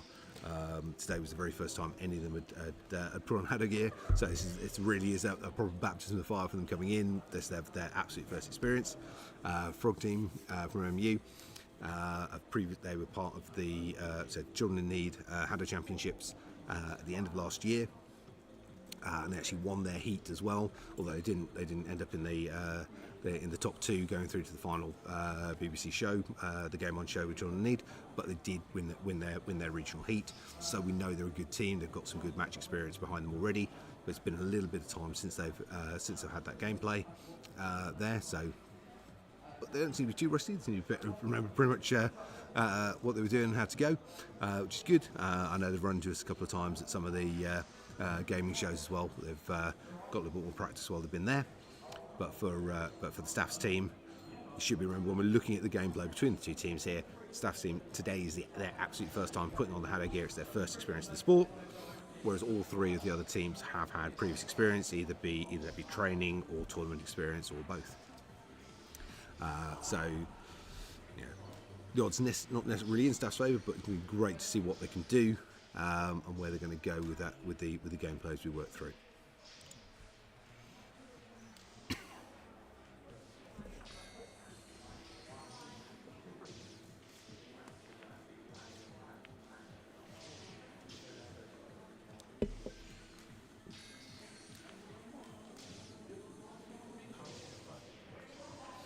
Okay, just waiting for our teams to get themselves prepped and ready before we go into game 1 of this matchup. As I said, this is the Staffordshire University Misfits on red and the MMU Frog 985 on the blue side.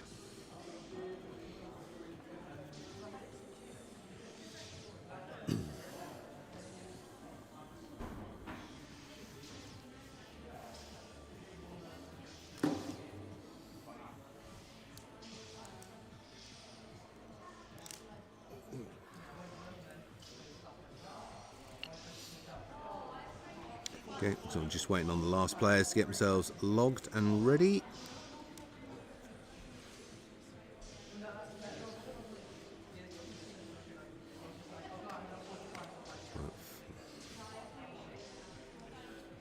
Okay, there's all of the Misfits players now in.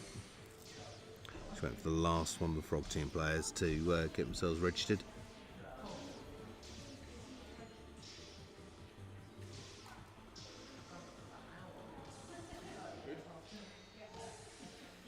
Here we go, game 1. Here we go, guys. Heavy shields, both sides.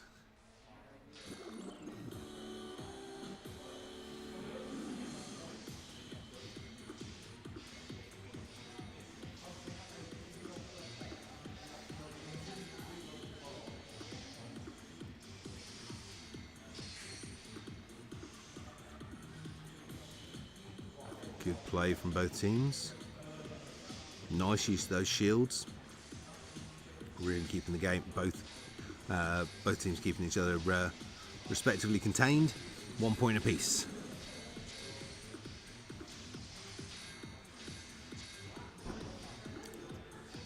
Second point on the board now for Frog Team. Third point. Misfits really need to get try and get a bit of momentum going here.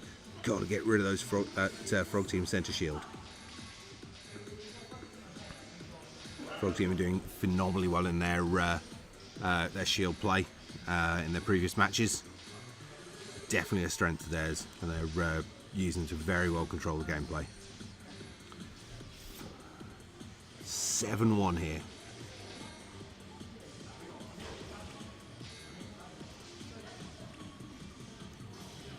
(9-1). Controlling win in the first game there for Frog Team. Staffs with a lot of, it looks like there's going to be a lot of work. Again, definite drop in communication from the Staffs team from some of their previous games, and just not focusing getting rid of those shields fast enough.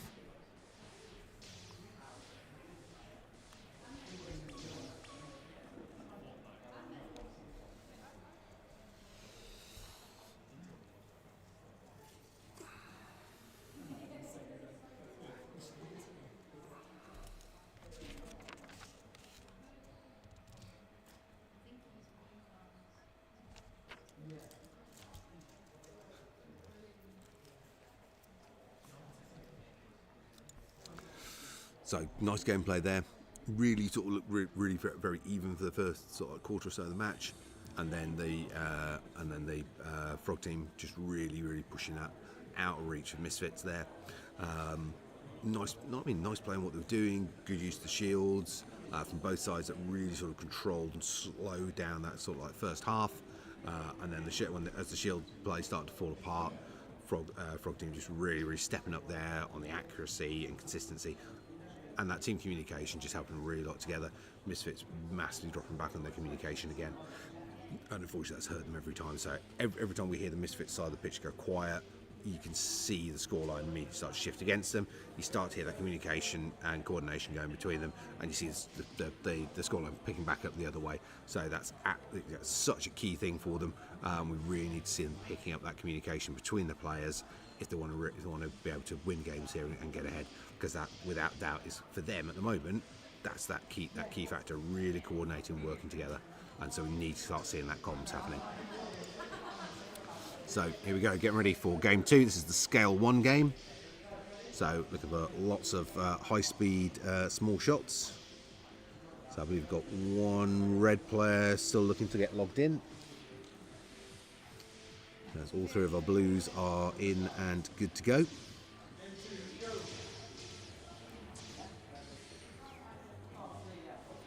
Here we go, game on. Heavy shields again, both sides.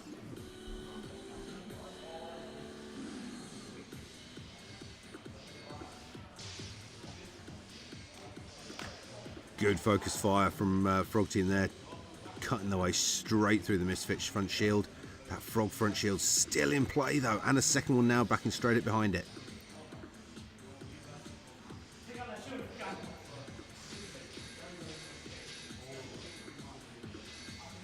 Misfits really need to focus fire and get rid of those Frog shields. Still only 1 point on the board though for Frog Team. A point in for Misfits, 1 point apiece.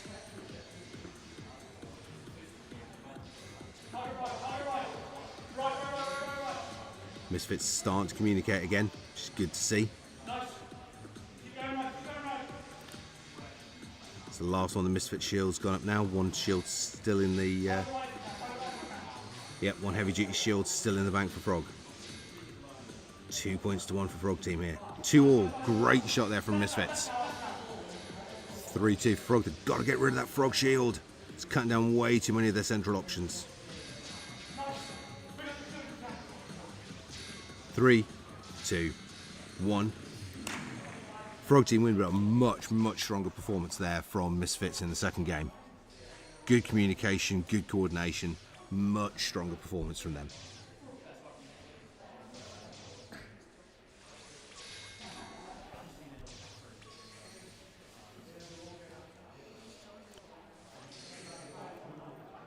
So nice play there. Good work from Misfits. Obviously not a win from them, but a huge step up from the first round. Great communication, good coordination. It's definitely several points there where it looks like it was going to go their way, but a fantastic comeback from Frog Team in the final quarter there to take the game. So players just quickly grab some water before they head back on for the next game. So game 3, which is the 2v2 freestyle. So again, we've tended to see sort of like 3-point shield builds coming through here in the last few rounds. Which again is a little unusual from what we normally see, but great to see that the University League is going for its own style, its own meta, its own way of gameplay. Means we get to see new things, which is cool. That's what we do this for. But let's see where they're going to go with it. So we've got good communication starting off from Misfits on red. Hopefully they can keep that up, and then we'll see where we can go with Frog Team. See if they can keep this real momentum they've got going for the first couple of games, keep it going, and sort of power their way through. So Misfits really looking to get some match points on the board here. So get some games won in these sequences.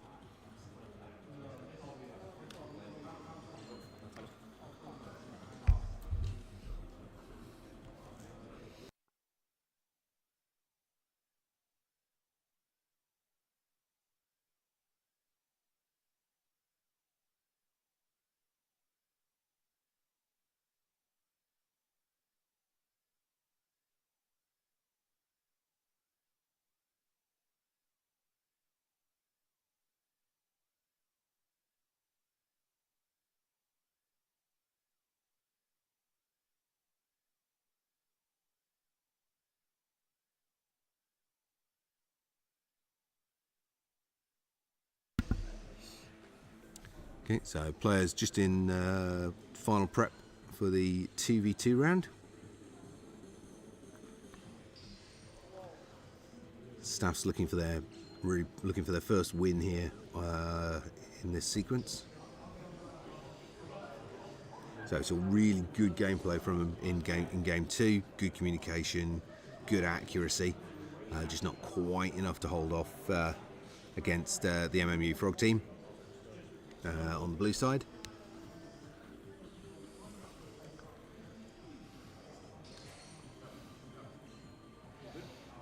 Okay, so that's all 4 players logged in and ready. Okay, 3-point shielding on the blue side and a 2-point on the red. So a little bit more firepower coming in from the red side. Good early shields both sides. Try and slow the opening gameplay down a little bit. First point on the board for Misfits. Got to get rid of that Frog shield. Good. Second point in for Misfits. Nice accuracy from them. Frog on the board now as well. 2-1.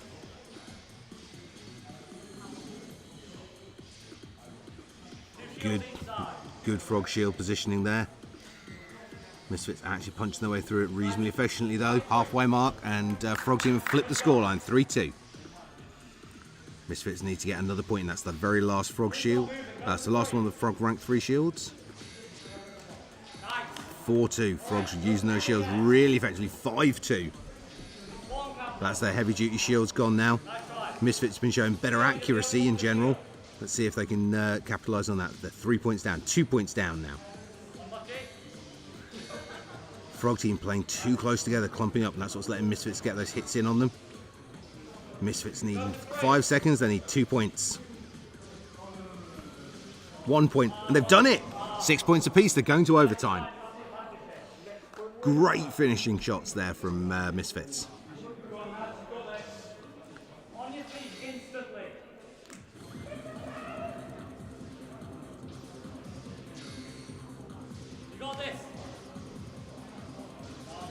And they've got it, 7-6. Misfits take their first game win in this sequence.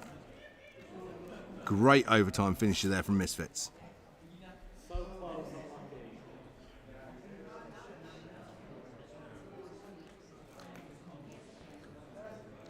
So that is Misfit. That is now 2 games to 1 in this sequence in favour of the MMU's Team Frog.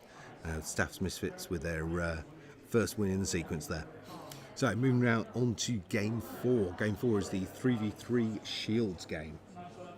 So defense, counter defense work. Both teams, obviously we know Frog team really favour their shield work anyway, so it's a very strong round for them. Staff's definitely starting to improve though. A lot better communication, better positioning of shields, timings of shields, starting to actually get that sort of like focus firing together, try and get rid of the opposing team shields as well. So definitely a lot of improvement in this style of gameplay. Let's hope they can, can put it into practice in the shields round and really try to take, the improvements that we've seen, this communication, this focus firing, and bring it to bear now against the shields of Frog Team, because this is without doubt Frog Team's strongest round. So it's one that where Staffs are going to have to really dig deep if they want to take this game away from Frog Team.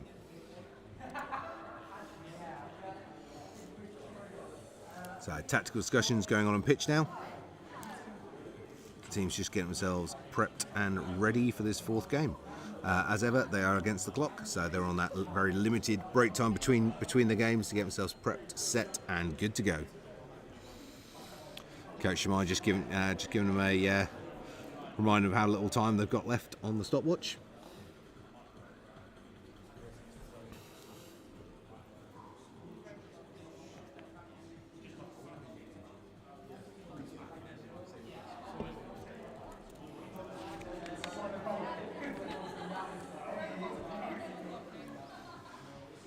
Waiting for the last of our players to get themselves logged and ready.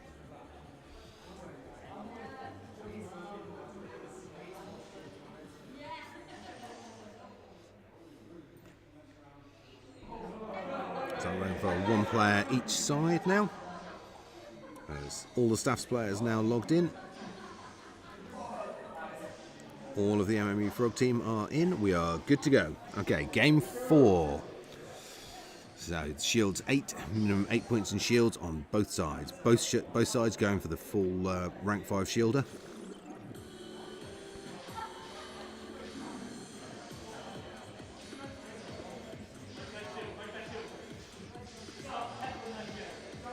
So starting to get some good communication coming out from both sides now. But, communication has definitely been the overall the weaker point of the Staff's team. They tend to perform well when they actually remember to do it and talk to each other. So let's see what they can do here. 1 point apiece. Need to start getting those opposing team shields down. Neither team doing a great job at this stage on the shields. Frog team just edging ahead now by a point. 2 points to 3 at the halfway mark. Layered shield in the centre there from Frog team. Staffs with the shields, but they're a long way back. Limiting their options, keep themselves away from that centre line point. It's the last one, the heavy duty shield's gone up for Staffs. 1 heavy duty shield still in the bag for Frog team. 4 point lead at this stage for Frog team. Staffs with a lot of work to do here. 15 seconds.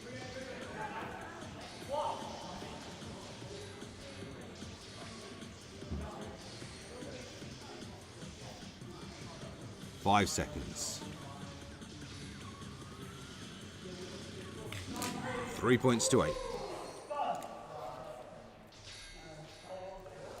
So this is definitely the strongest round there for Frog Team. Shield play definitely their forte. So around there very much plays to their abilities. But a good fight and good communications there from Staffs. Frog Team just dominating that whole second half of the match though.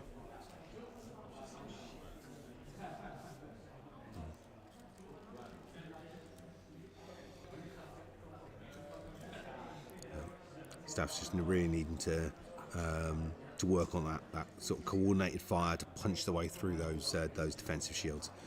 So getting ready now for Game 5. Game 5 is the 1v1 freestyle.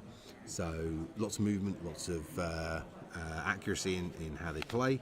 Going to be intriguing to see where they go with this one. So in the previous rounds, Staffs played really well in their 1v1.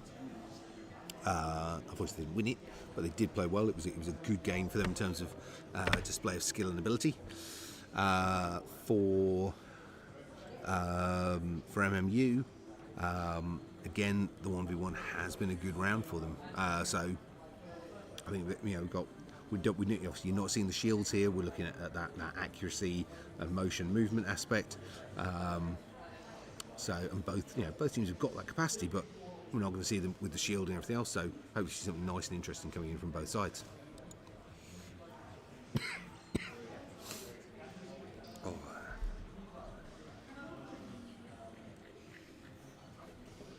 we go.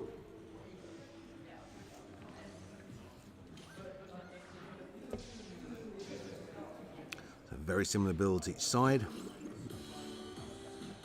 Straight threes across the board there. On the blue side, a sort of all-rounder mix. Slight reduction in size, but increase in speed on the red side. So that's a single point shield. Only takes a couple of shots to get rid of it. But on the new meta, it does last for 10 seconds. So you're far better off punching your way through it. It lasts for an annoyingly long time now. Can't just ignore it. Both players clipping away very effectively at each other. Nobody with anything decisive yet, though. Good shield there on the red side. Can they do anything with it, though? Nice flurry of shots coming through both ways. First point on the board for the blue side. So that's Frog Team with that opening score. Can Misfits get that last life marker and get that point on the board themselves? Misfits getting chipped away, single marker on the Misfits side now as well.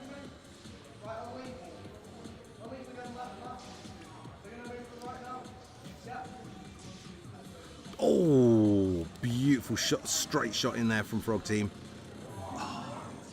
Misfits clipping the right hand side of the target, but the left staying intact. Frog Team just taking that game then 1 point to 2.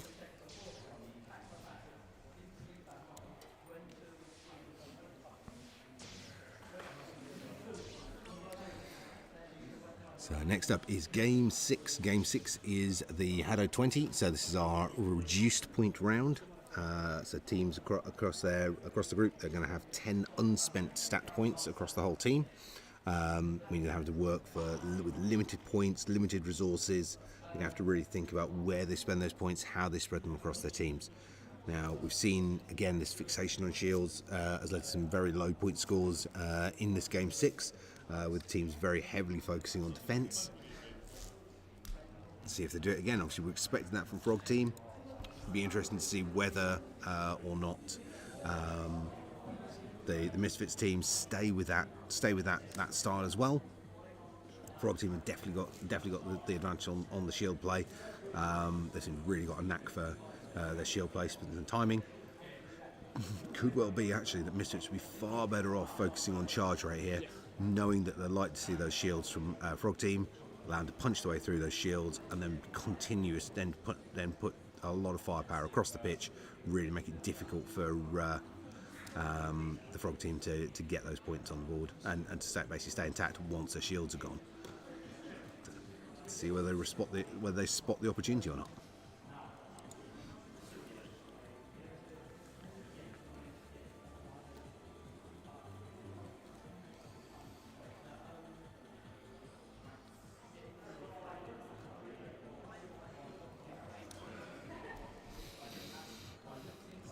Okay, players just starting to get themselves logged in and ready.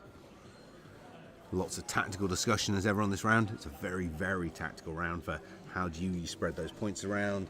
Do you focus them? Do you spread them wildly? So, be interesting to see where they go with the choices.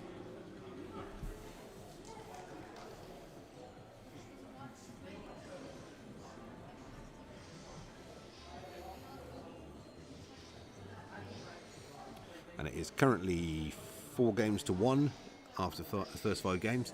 So we know that Frog Team have got the bonus point on this round, but games 6 and 7 still to play for, and each one of them is worth a match point. So it's very much worth Staff's fighting tooth and claw for both of these last 2 games.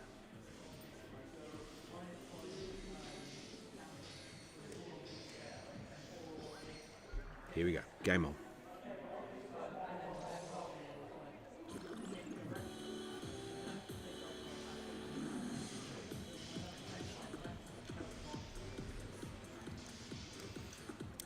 Yeah, as predicted, Frog Team have gone with the shields. Charge rate though coming from Staffs, so they've thought about this, which is good to see. First point on the board for Misfits.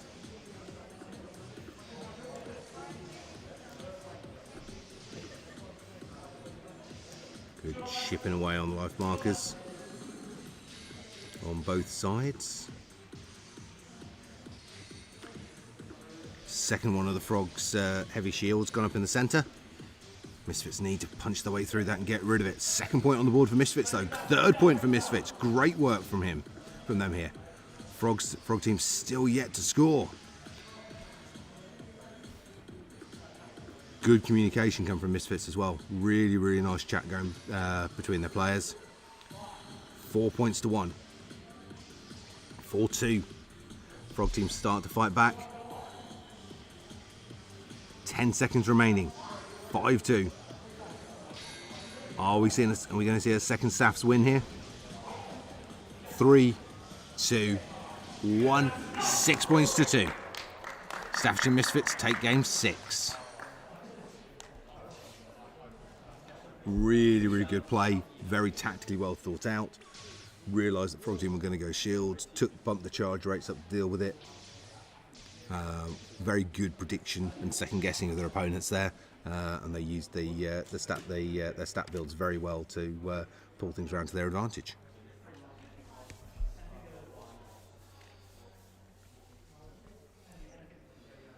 So this is moving now into game 7, so our 3v3 freestyle and the end of match 4. Match 5, which is obviously going to follow on after match 4, is going to be Northampton on red and MMU staying on pitch on the blue side.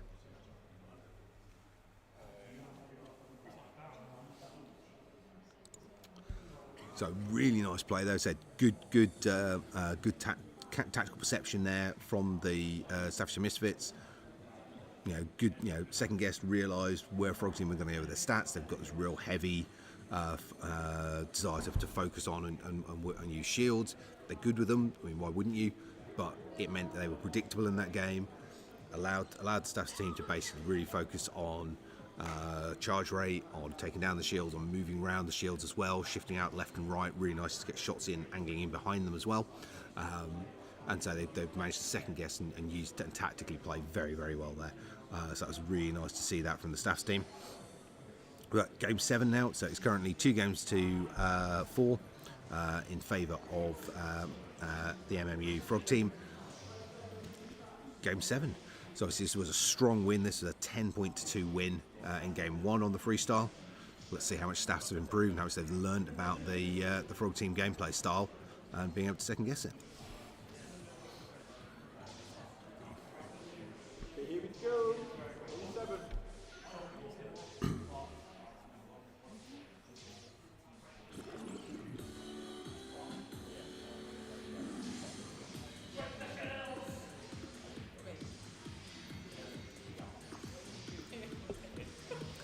Good call commands going out from Staffordshire side. With 3 points on the board early there from Frog team. Staff's the first point on as well. Good evasion work from the Frog team side.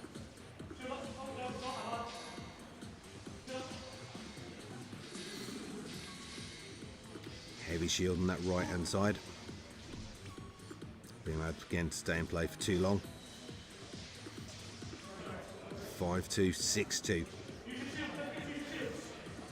Frog team with a controlling position on the board at on the pitch at this point. Great little fight back there from Staffs though. Frog team putting their authority straight back in there, taking it back up to 8-4, 8-5 now. 20 seconds remaining. It's not impossible for Staffs, but they've got a lot of work to do. 8-6, 9-6, coming in on 10 seconds. 3 points needed. Beautiful one shot hit on the centre there, but that's some great firepower on both the left and right flanks from Frog team. 7 points to 11. So a Frog team win, but wow, do they have to work for in comparison to game 1 in that sequence. So game 1 was a 10 points to 2 win. Game 7, 11 points to 7. So huge improvement there from the Staffs team across that sequence of games, and that final play there, really hard work there for MMU. So at the end of that sequence, it is 5 games to 2 in favour of the MMU Frog team. So they take the bonus point as well, earning them 6 match points against, and 2 match points for Staffs. So at the end of round match 4, first place is still Northampton with 12 match points, 11 match points for MMU, 6 match points for Salford, and 3 match points for Staffordshire. Next up we have Northampton versus MMU. This is the big one. So there is 1 match point differentiating these two teams. So whoever wins this sequence is going to be our overall winner. Then we have Salford versus Staffs as our final matchup. But this is actually now the big one: Northampton versus MMU. This is proper winner takes all. Whoever takes this sequence will be our overall champion today. And then Salford and Staffs are going to be fighting it out for 3rd place in the final matchup following on from this one. So an awful lot to play for here. So don't know how well the team's been following that tally point, but it is currently 12 match points to Northampton and 11 match points to MMU. So the winner of this match is going to end up being the overall winner today. And then the following on, Salford versus Staffordshire, will be the battle for 3rd place. So our teams now get themselves on pitch and starting to get themselves ready. So it is the Northampton Ninjas on the red side and the MMU Frog team on the blue side.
Okay guys, so we are really getting ready to go. So teams just in their final prep here to get into match 5. So Northampton Ninjas on red, MMU Frog Team on the blue. Again, heavy shields from Frog Team. We've got shields coming in from Ninjas as well. So these two teams are currently within 1 match point of each other. So the winner of this sequence of 7 will be the overall winners and first UK University champions.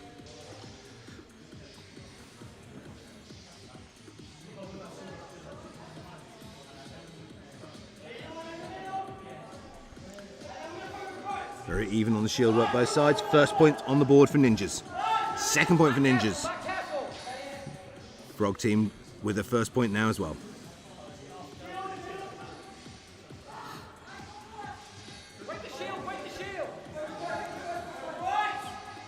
Ninjas doing a good job there of focus firing and getting rid of those Frog Team shields. 3 points to 2. 3 all. Frogs have pulled it back level. 30 seconds remaining.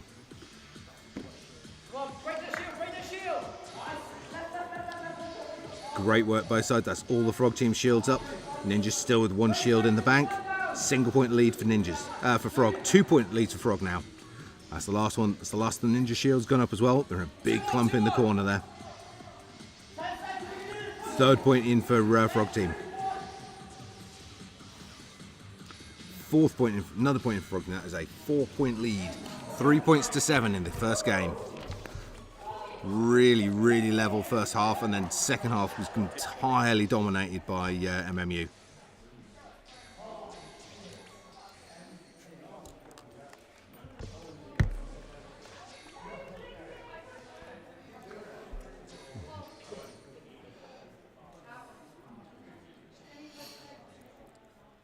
So very, very good gameplay there from both teams.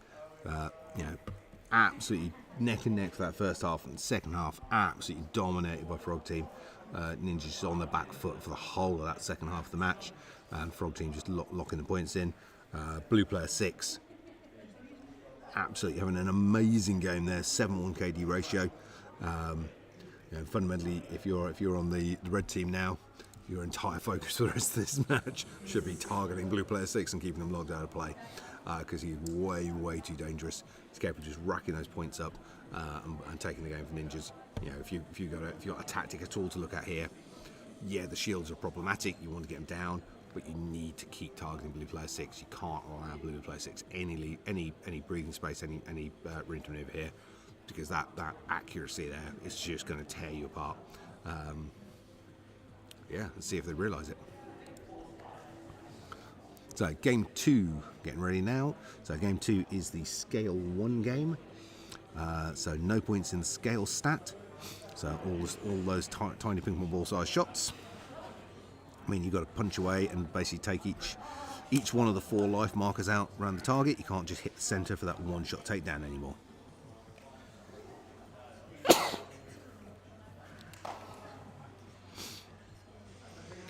Again, we've seen shield. There's a lot of shield usage in these rounds on the games leading up to this point,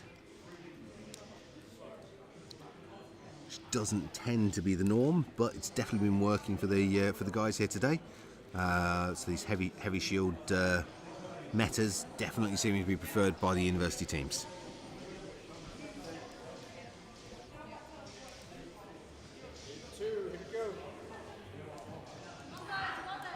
Here we go, game on. Shields 5, both sides.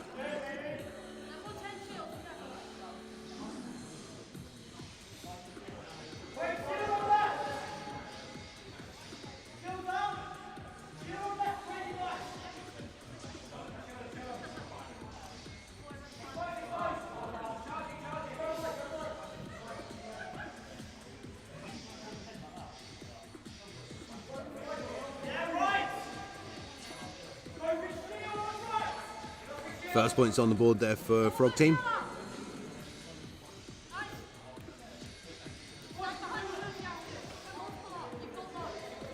Ninja starting to punch their way through the Frog Team shields. Still needing that first score though. Clipping away nicely on the Frog Team life markers. Ninjas themselves though starting to get worn down. 1 point apiece now.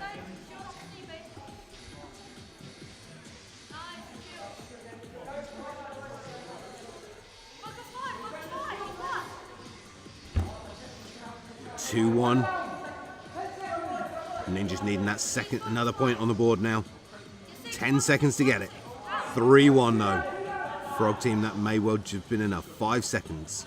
3, 2, 1. 3 points to 2. Frog team take it. That is 2 games. 2 more games in this sequence is all that Frog team need in order to take the tournament.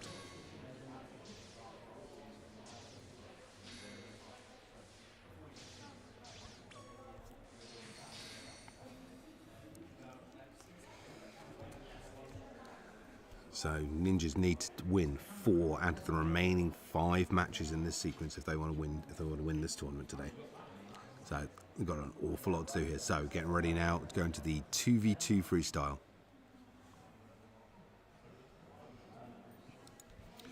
So 2v2 again. I think we've seen some like 3-point shield builds quite regularly here.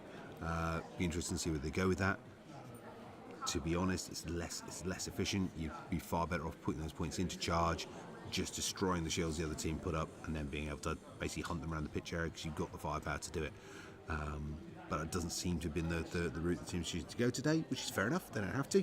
And it's nice to see, as said, that the university setup at the moment seems to have a meta that's not in line with what we see with the national teams, which is cool because it means we're seeing some different matches and different gameplay styles, which is always good, and shows that the players come up with their own concepts, their own strategies and tactics as we work our way through.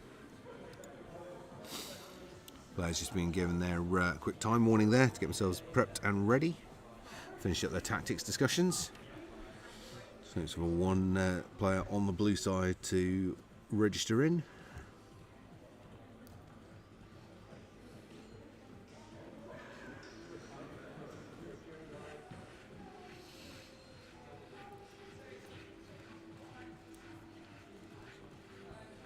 Okay, waiting on the last couple of seconds, just that one player still to register in to play.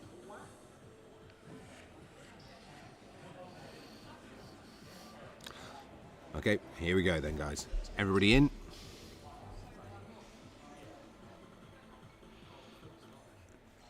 And game on.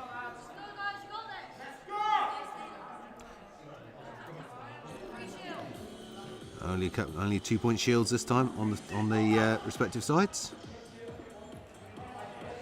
Good communication from both sides here.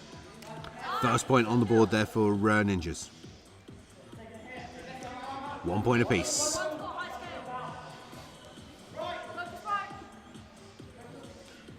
Starting to call the shots. Ninjas a little too clumped together there, but getting out of that all right, and with a point on the board. 3-1 now for Ninjas. Frog team really need to get themselves back in this game. 4-2. Can Frog team close this gap down now? 2-point lead for Ninjas at the halfway mark. 4-3. Ninjas need chasing this now because they're currently down 2 games in the sequence. They're looking for their first game win. 5-3. 6-3.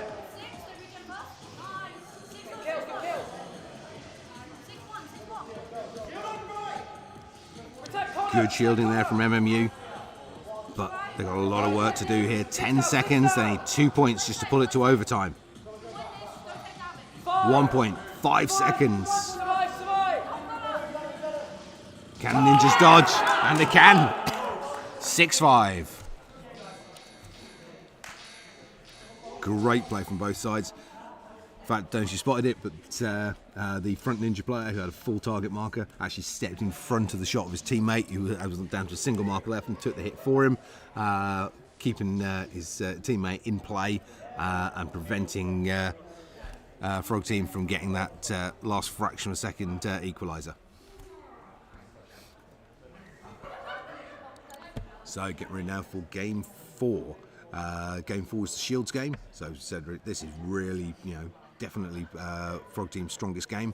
2 games to 1 at the moment in the sequence. Remember, whoever gets to 4 games here is going to be our overall champions for today. So huge amount to play for between the teams here. Really, really nice gameplay there. Great tactic and a fantastic move there, literally taking the hit for his teammate in the last fraction of a second there on the from the Northampton Ninjas side. Not very, very good play. So game 4. So 3v3 Shields game.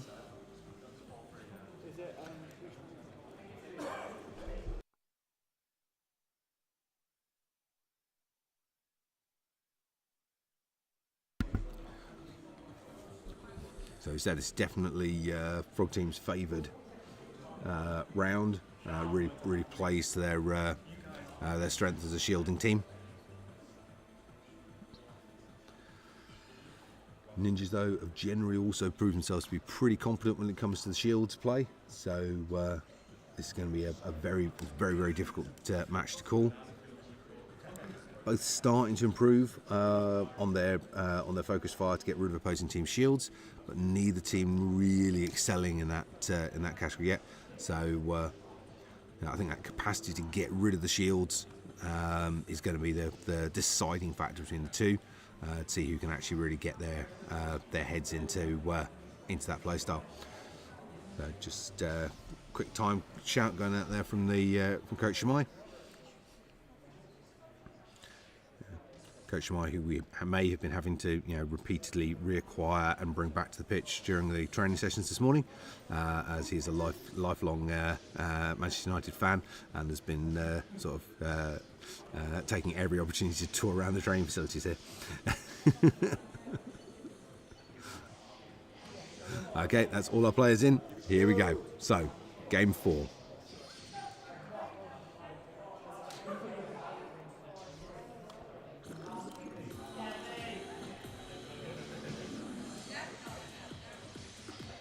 First heavy shields in from both sides. Neither team really focus firing in, but the Ninja's shield drops first. First point on the board for Frog Team. Second point in for Frog Team. Ninja's getting pushed right back into the corner and bunching up as well, making themselves easy targets for the Frog Team here. Ninja's got to get themselves spread out and then focus fire into those shields and get rid of them. Got to punch their way through those that Ninja shield line, or at the very least counter shield by dropping shields right up in front of them to remove their effectiveness. 5-0 at the moment to Frog Team. Dominating performance in this round from them.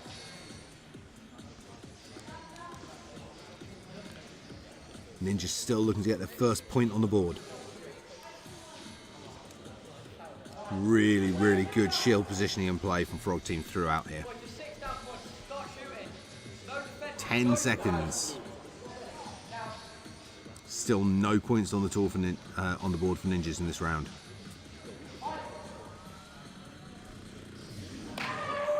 Dominating victory there for Frog Team in game 4. 8-0. That is Frog Team with 3 game wins now. They now need to take 1 game out of the next 3 in order to take the championship. Whereas Ninjas need to take all 3 of the remaining games if they're going to win today. So huge amount of work here to do for Northampton Ninjas. Frog Team only need to take 1 of these next 3 in order to clinch the win overall. So game 5 is the 1v1 freestyle, which the team's getting prepped up for and ready next.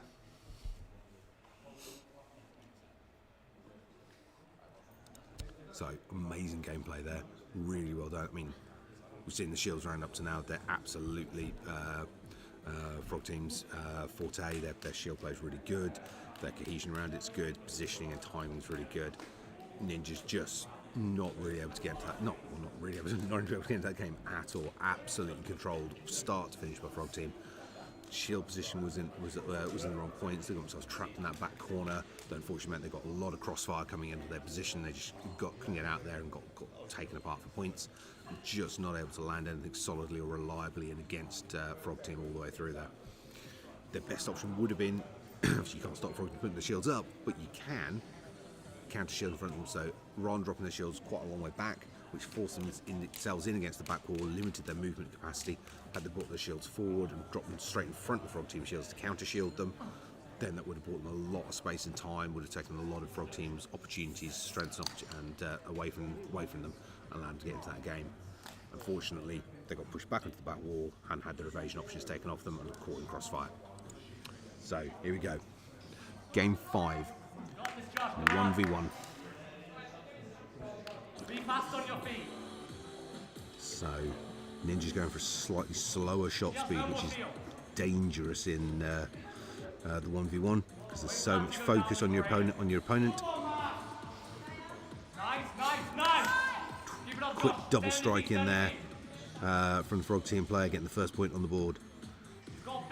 Once you start getting momentum going here, it is difficult to for your opponent to catch you. 2-point lead at the moment for Frog Team. Great shot there from Ninjas though, really reading the Frog Team player well, running him into the shot. 2 points apiece. Great comeback there from Ninjas.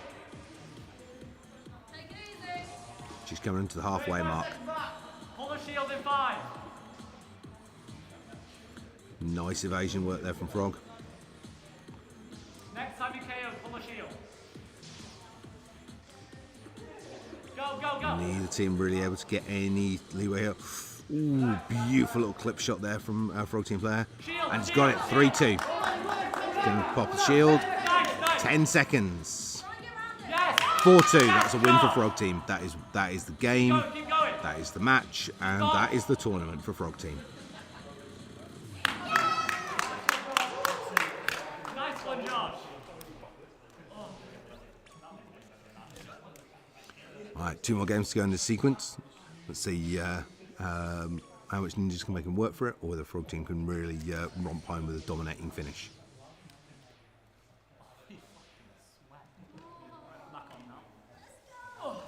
So, game 6, 3v3 freestyle. This is the HADO 20. So it's the limited point score game.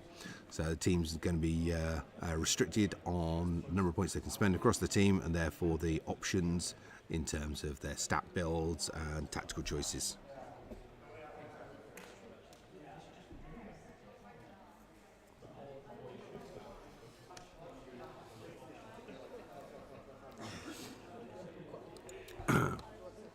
So great performance there in that 1v1 from Frog Team, as you said. Mathematically, in terms of what's left to play for in the tournament, they are untouchable now. That game won them. They're just winning the game or the match. It won them the tournament. So an amazing performance in that 1v1. Absolutely critical game for them to win. And from here on out, it's now just seeing what they can do. How dominating can their victory here be? Overall, Northampton Ninjas looking to see basically what can they try and claw back on this points wise. So it's currently 4 games to 1 in this match sequence in favour of the MMU Frog Team. Northampton Ninjas just that 1 game win so far. Looking to see where they can get grab some points back in during these last 2 games. So teams just get themselves briefed and ready. Obviously, it's a very, very tactical game. So it's a limited point score game, really, really tactical in terms of their choices, where they play, what they choose, where they spend the points, and how they go.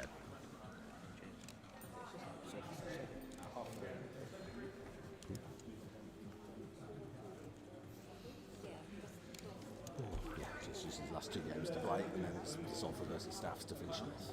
Who's winning? MMU, I presume.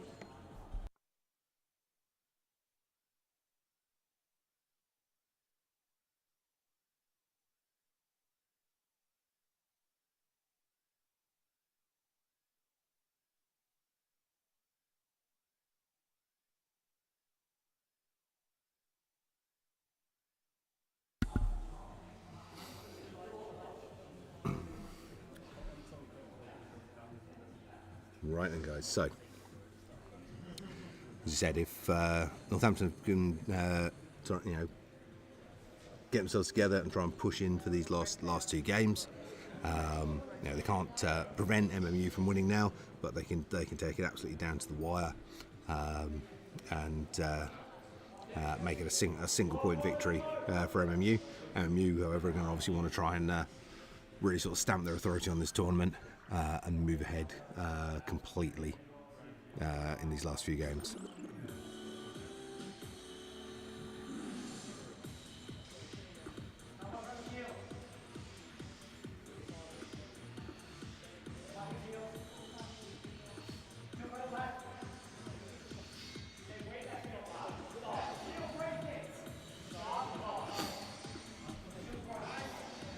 Okay, so shield work on from both teams. Good bit of communication coming in from both sides. So very, very little charge rate on either side. Slightly more on the Frog team side, which may well be the deciding factor here. Just that capacity to put the extra shots in the air, especially when it comes to taking out the shields. 2-0 at this point for Frog team. Ninja still to get on the board. Ninjas are on the board, 2-1. 3-1 now for Frog team. 2 points needed from... Oh, and we've got a replay. So we had a headset drop on charge. So that is going to be a match replay there, which we'll just cycle through on.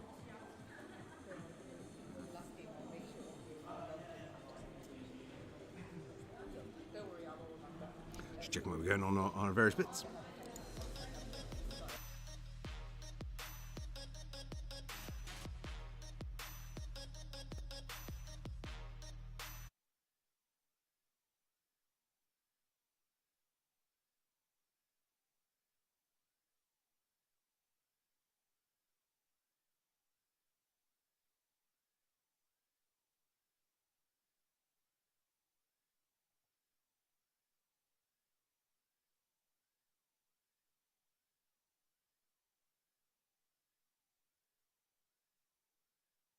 Okay guys, we're just going to do a quick hardware swap over there because we had a headset that just went low on charge partway into that game, which is why we're doing the turnover and reset.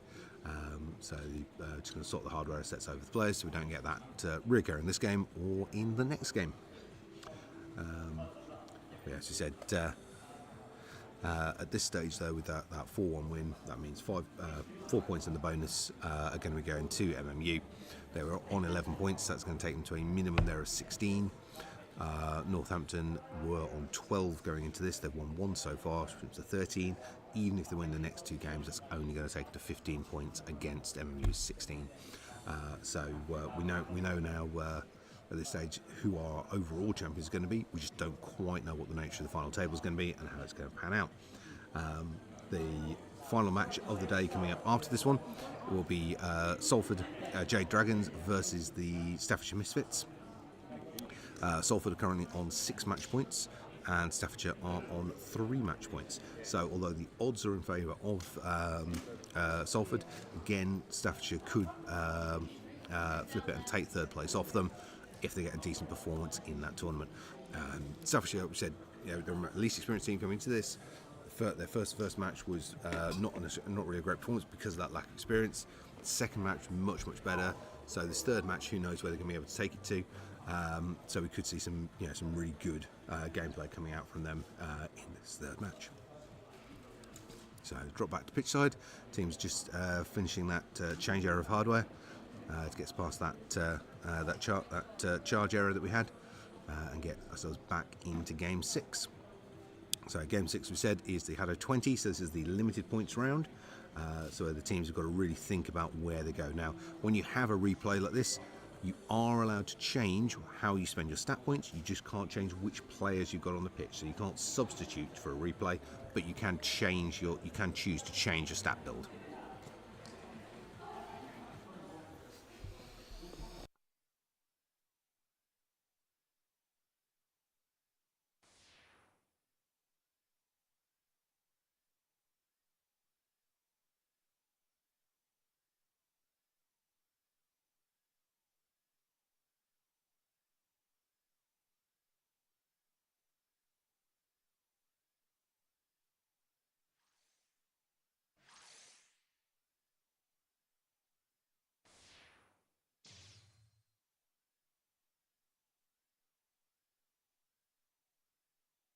sponsors still leading.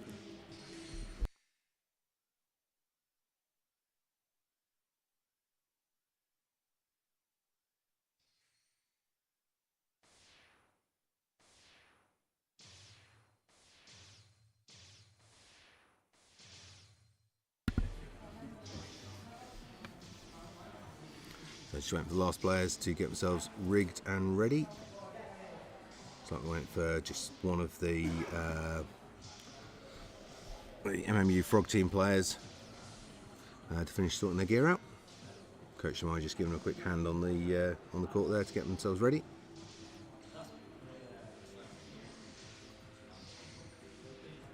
And while waiting for them, just want once again say thank you very much to obviously our sponsors for today, the Salford Red Devils, and for Manchester United's Cliff Training Ground for hosting this event.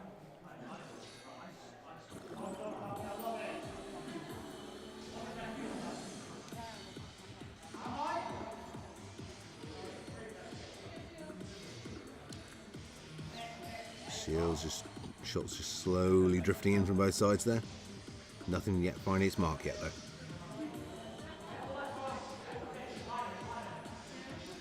Shields team still very, very focused on these shield-based tactics.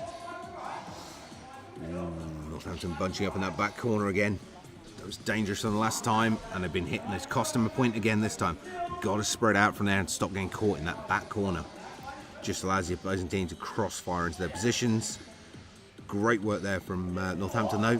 Point on the board, 1 point apiece. 2-1 now.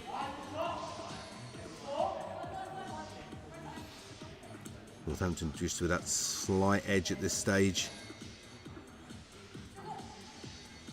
Good timing on that shield on the near side from Northampton.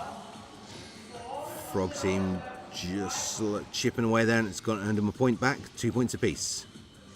10 seconds remaining. Near side Northampton player in a lot of trouble, getting heavily targeted.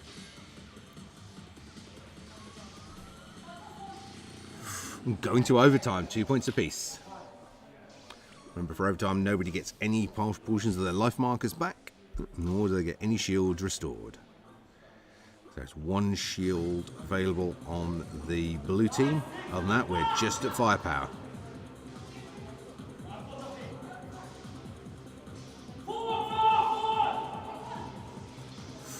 Ooh, so close. All of the Northampton players are on a single life marker at this stage. Everyone's on a single life marker. Oh, MMU take it. Wow, that was close. All 6 players on a single life marker there.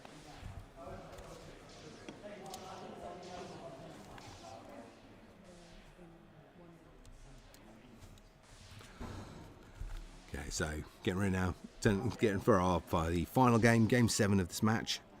So that is the 3v3 freestyle. This was a strong win, 7.3 in round 1 for MMU. Let's see what Northampton learned from the playstyle over that time, and what they can bring to bear for the 7th and final game of this match. So brilliant play there, and the fact that they're down to all 6 players, just a single marker in play during that final sequence of the overtime. Absolutely brilliant to watch. Really good gameplay there, and just nice work on that. Northampton just get themselves constantly caught on that back wall, and especially that rear corner, that rear far side corner while we're looking at it. And it just allowed Frog Team to get to drop shots into that area, crossfire into them, and earn some easier points and damage on life markers. And I think had Northampton just spread themselves out a bit more, come off that back wall and a little more confident coming forward, then those opportunities wouldn't have been there for Frog Team, and that could easily been a Northampton win. But really great play from both teams there. So teams just getting themselves prepped and ready. So as I've got everybody logged in for game 7.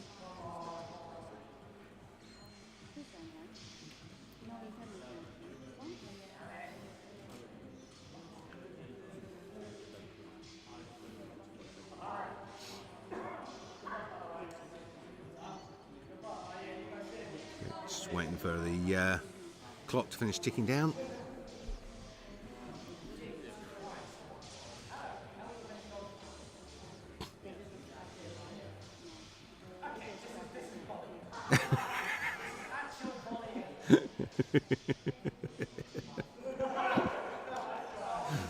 It's a nice fun banter between the teams in this preparing up for this final game. So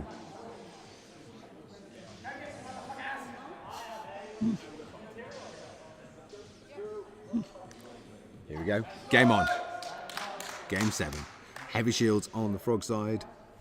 Charge rate, speed and scale on the Ninjas.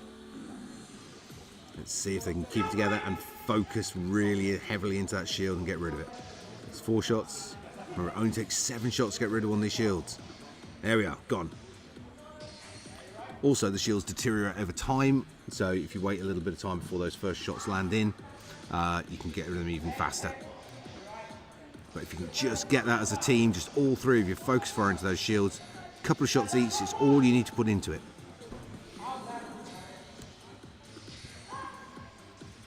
Two points on the board, 2-1.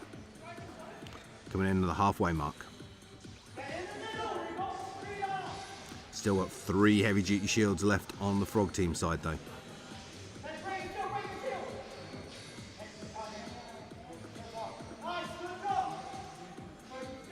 Big heavy shield gone in on the far side from Frogs.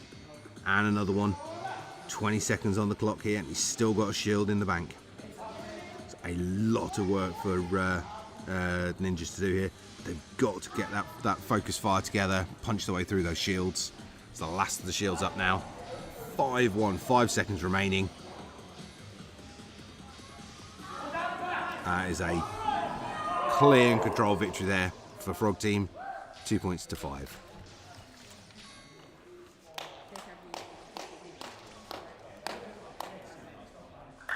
And that is 6 games to 1 there in favour of Frog team. So they get 6 points plus a bonus, so 7 points in total to add, and only a single point for the Northampton team.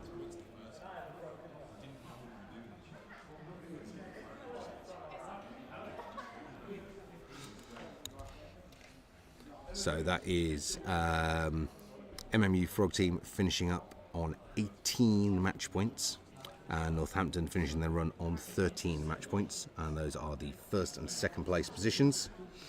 As we said, MMU Frog team won it in game 5 in that 1v1. That was when they took both game, match and tournament. But those last couple of games allowed them to really basically stamp their authority on the tournament there with a decisive win, 5 points ahead of Northampton Ninjas, who was their closest rivals. So we're moving into our final match of the tournament, which is Salford versus Staffs. This is for the 3rd place position. Salford currently on 5 match points, Staffs on 3. So Staffs here need to either 4 games will give them a tie with Salford, or 5 games will give them the win. Obviously, 4 games or above for Salford Jade Dragons will guarantee them 3rd place. So whoever takes, it really is all to play for in this one for that 3rd place playoff. So really good gameplay there. Great work from Northampton Ninjas throughout. Unfortunately, they were much more aggressive and functioning in some of the other games. That last set of matches, they got pushed back quite regularly, especially that captain at the top corner and caught in the crossfires. Frog team absolutely rightly took advantage of that. Managed to hammer those shots in, earn those points, and take those games from. So really great play. Said Northampton went in on a single point advantage into that final match. But phenomenal play there from the MMU Frog team with that 6-1 game victory there, giving them both, meaning they take the tournament 1st place position with 18 match points, and Northampton sit in at 13 match points. Now, at 13 match points, if in our final game Salford could clean sweep, if they could take 7-0, that will give them 7 match points and a bonus point, which is 8. They're currently on 5, so that will bring them tied with Northampton in 2nd place. So Salford here could go anywhere, could end up anywhere from 4th, 3rd or 2nd, depending on how they perform. Staffordshire can't reach second place, can't challenge for second place, but they can absolutely take third place away from Salford. So huge amount of variation still to go in where this is going to end up. We know who our winner is, but second, third and fourth still all to be decided by the outcome of this final matchup. Teams now just finding their way onto the pitch.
Okay, so we've got our final two teams now for the final matchup of the day, now just taking the court. So this is the Salford Jade Dragons on red and the Staffordshire Misfits on blue. So getting ready for game one, so our 3v3 freestyle.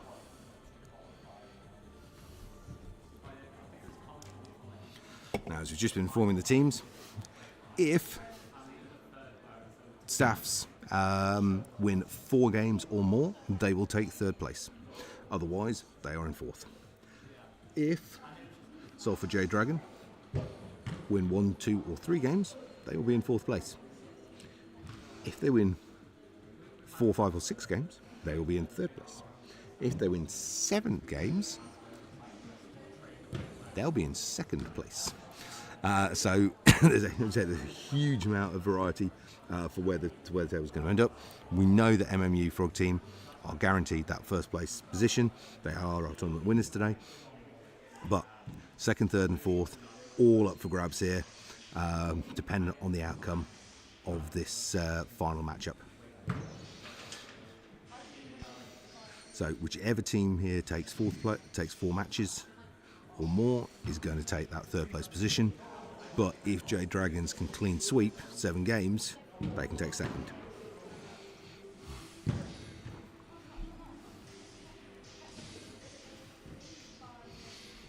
Okay, looks like our teams are pretty much good to go for game 1. Just waiting on the final bit of kit prep.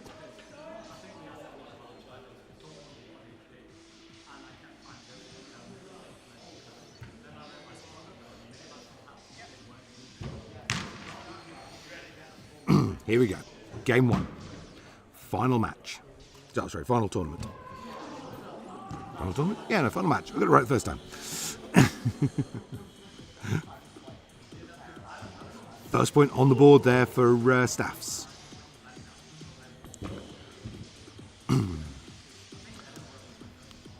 Staffs focusing on the heavy scale builds there.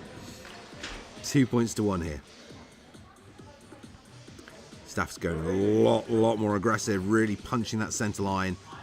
Scale 5 shots. Just looking to absolutely dominate the space between them and their opponents.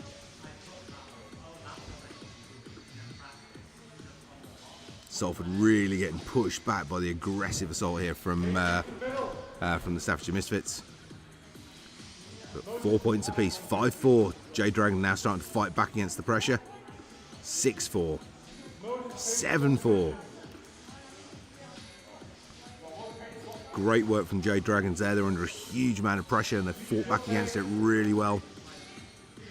Put themselves into a controlling position now in this match, 9-4.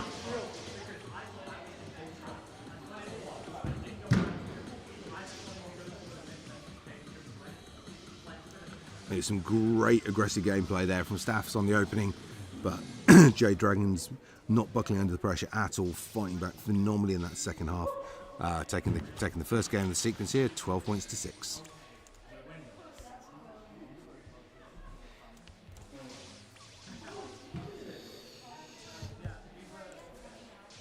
So obviously all options still on the table at this point with that first game win for Salford. So still, basically, should they get that match point tie with Northampton, it would then be decided on total points scored for who wins. So they need to not just win these games, they need to win them by as high a point score as they can.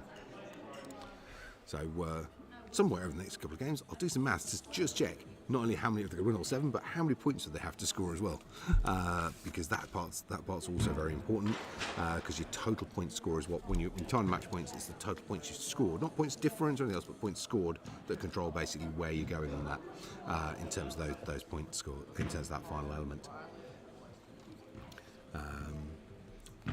So we said now. Remember, in order to guarantee denying Salford that second place, Staffordshire only need to win one game in the sequence of 7. So anyone, if they can take one game away from Salford, they're guaranteed to deny them that second place finish. So very, very important from Salford's perspective that they win all these games. And on a purely because it's funny factor, quite important from Staff's view to make sure they take at least one.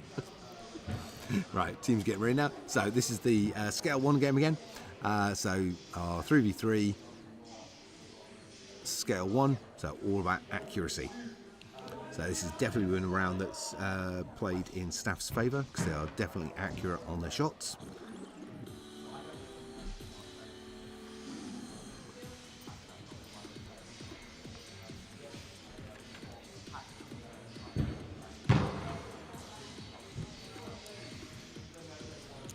Nice early play both sides. Good bit of evasion movement. First point on the board there for Salford. Good return there from nice return there from Misfits. 2 points to 1 now in favour of blue.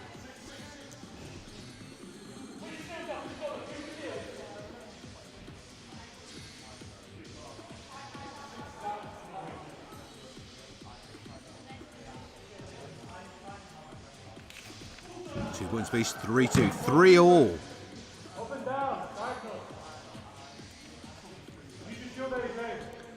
Good evasion and movement from both sides there. Chipping away on those life markers. Salford really in trouble there looking at those life markers. 4-3 to Salford though. Managed to get the kill in. 4-all. Last 5 seconds. 5-4, 3, 2, 1. Salford take it just 5 points to 4. Great finish there. Thought that was looked dangerously close to Staff's taking that game.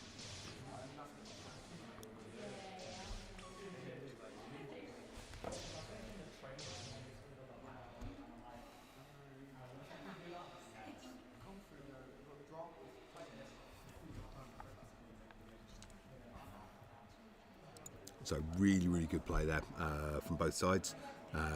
Nice play. Said that the accuracy game is definitely played to Staff's strong points there. They're very, very good, very reliable on their accuracy and the shot elements, and that's been working really well for them. See how they go. So game 3 now, which is the 2v2 freestyle. So plenty of movement, plenty of activity coming through from them. We'll see where they're going to go with it. Be interesting to see who the Jade Dragons going to use to represent themselves on this one.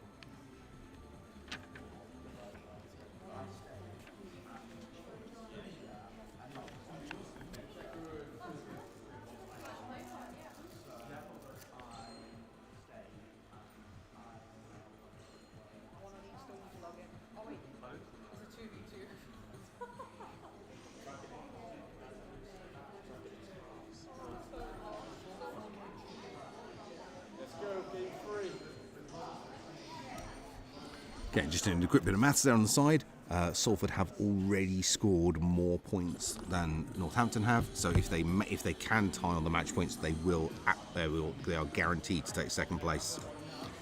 So Northampton holding on to second place is all down to Staff's uni, and whether Staffs can take a game away from Salford and therefore protect Northampton's second place position. First point on the board there though for Salford.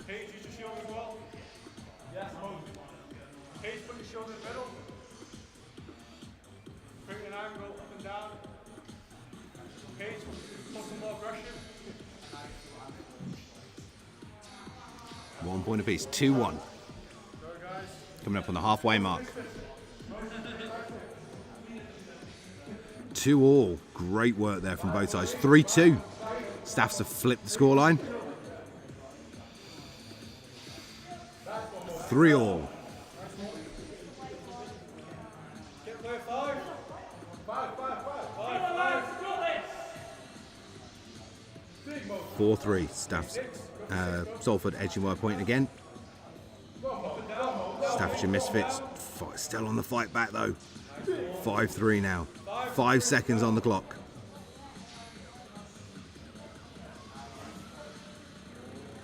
Five 3. Salford take game 3.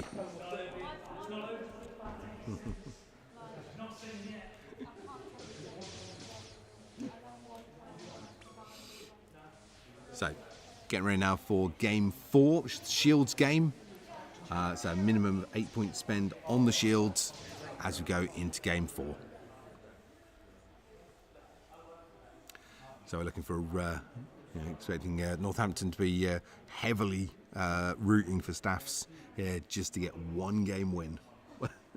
As you said, points-wise, Salford have already exceeded the point score for Northampton in the tournament, and with 4 games to go. So if Salford can get a clean sweep here all 7 games, they will 100% take that second place away from Northampton. If you're pro Northampton at all, or pro Staffs, you really want to be supporting them right now, because they're obviously Staffs both to get a good finish, but from Northampton side, Staffs the deciding factor on whether or not you hold on to second place. So teams now back on court, getting themselves prepped up for game 4. So it's the Shields 8 games, so a minimum of 8 levels of Shields must be chosen across the teams. So we can look at their defence and counter-defensive play.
All right, so just getting into final prep now.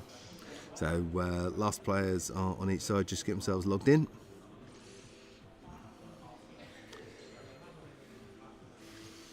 So game 4 of the final matchup here at the University Championships. It's an amazing venue, supplied to us by Manchester United, their Cliff Training Ground, and the whole event sponsored and made possible by the Salford Red Devils.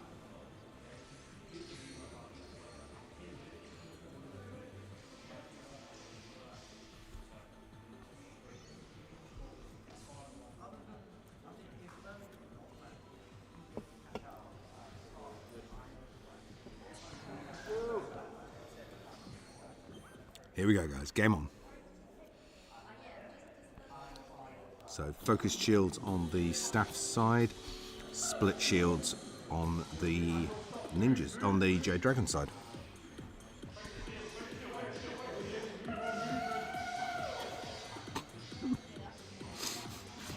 Comedy communications on the staff side. That's what we like.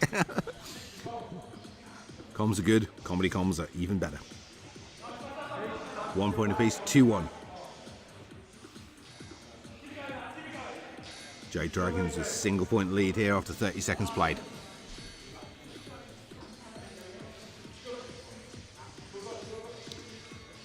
Good shield timing there from staffs. Unfortunately, Jade Dragons still managing to punch their way through. 4 points to 2 now. 30 seconds remaining. 4-3, 5-3. Jade Dragons holding onto that 2 point lead now. Staffs with a lot of work to do to try and cut that down. 3 point lead now.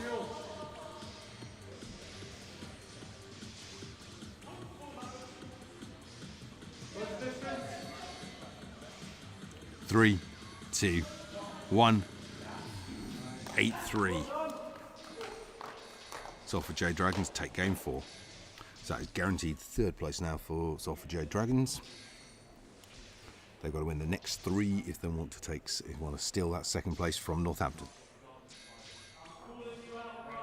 We're moving to game 5, 1v1 freestyle.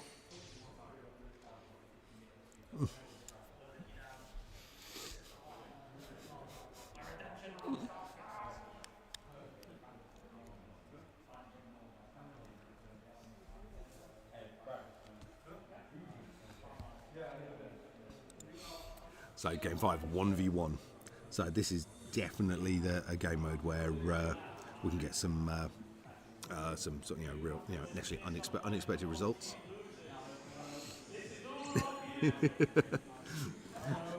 Loads of cross-team banter going on now on the pitch as the players get themselves ready.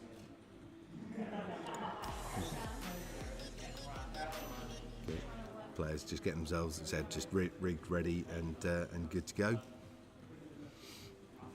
As ever, this is a freestyle setup, so players can go wherever they like on their stat points.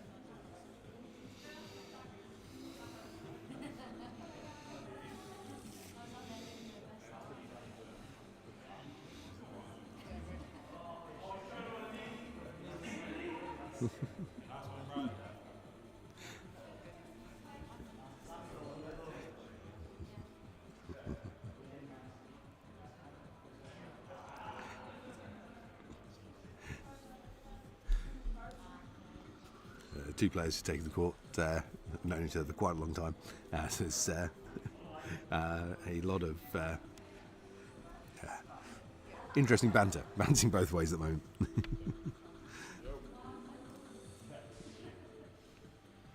Okay, here we go. Both players going for heavy, large-scale builds.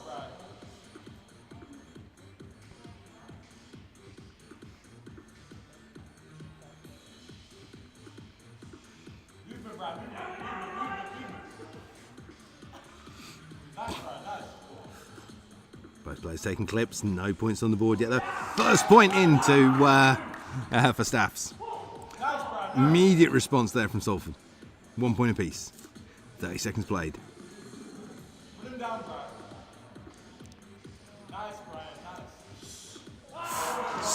Centre point strike there in from Staffs.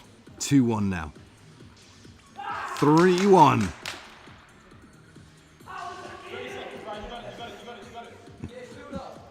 .30 seconds. 3-2.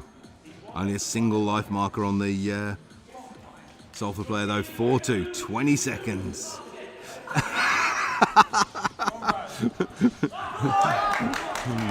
Far too much smack talk going in from the staff player on the blue there. Almost cost him a point.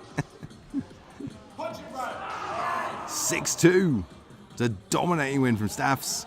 Staffordshire Staffs have taken the 1v1 game, and that is Northampton secure in 2nd place. Salford cannot challenge them for it now.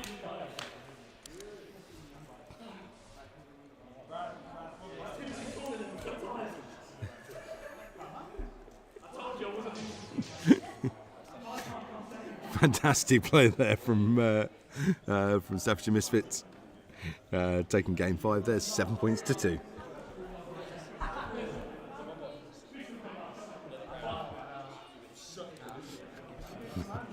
So, game 6 now, getting prepped up. This is the HADO 20, so the limited point stat game. Again, back to the 3v3, which is game 6 and 7. So, yep. So we know our final positions, just not the exact point score, match point scores associated to them, but we know that our overall winners today are Manchester Met with 18 match points. Northampton University coming in second place with 13 match points, and Salford and going to be coming in third place with Stafford Uni in fourth. Just don't know the final point scores for those two because we've still got 2 matches to play. We do know that Salford have taken 4 out of the 5 games played so far, which is going to earn their bonus point, so they've got a minimum of 5 extra match points to go to their current total. Staff's got potentially another 2 points that they could put in the bag. So they've got one out of this so far, which is going to put them to 4 match points overall. Could get themselves up as high as 6 match points in total, depending on what happens in games 6 and 7.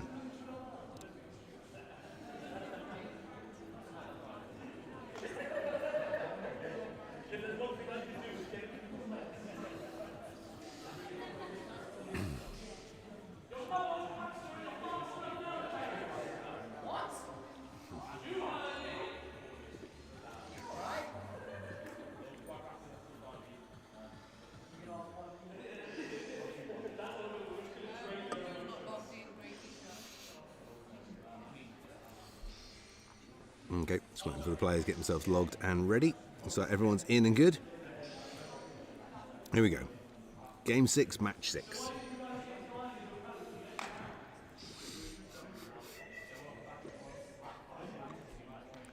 Okay, no shields either side this time. Everyone's just going for scale and firepower.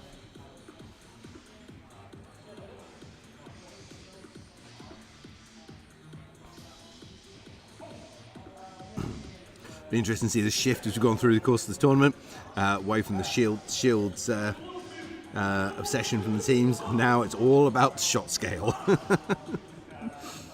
You can make it big enough they can't get out of the way, you earn points. 2 points on the board for Salford straight off the bat. Staffordshire looking for their first point.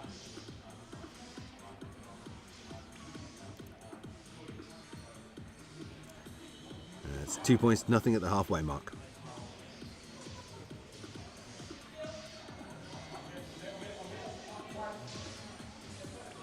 .30 seconds remaining.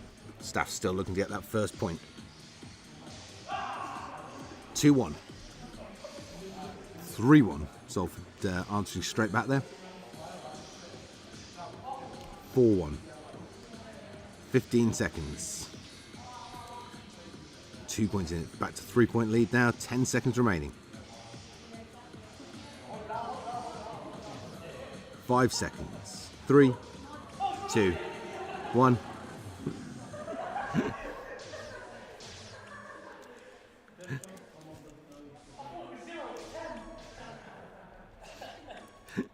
Five points to 3 win for Salford in game 6.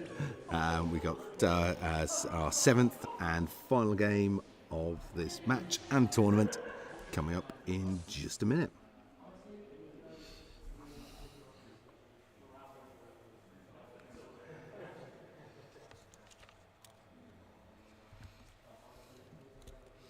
So 7th game is back to the 3v3 freestyle.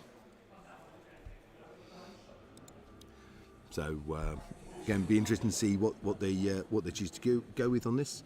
Obviously, the team's now got a really good feel for each other. Staff's now have got a good chunk of match experience under the belt now, which you can see in basically starting to play much more confidently how they're moving around the pitch. Now, first round was a 12-6 win to Salford.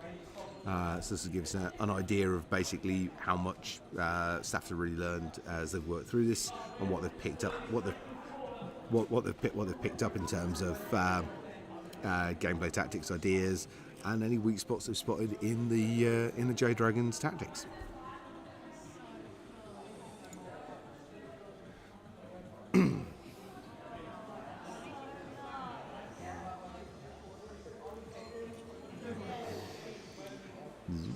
Okay, just waiting for the final Staff's Misfit player to log in.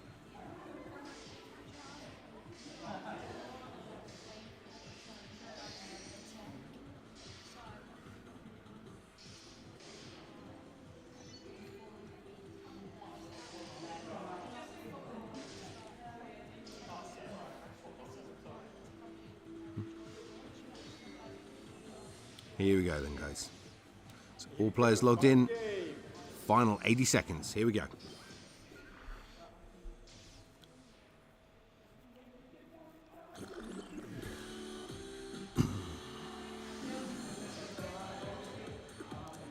Shield straight up on the Salford side.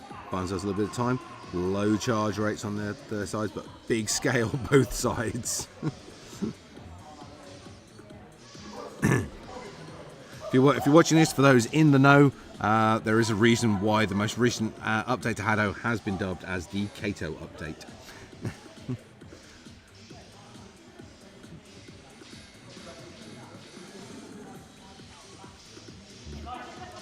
3-2, single point lead for Salford. 3-3, 4-3.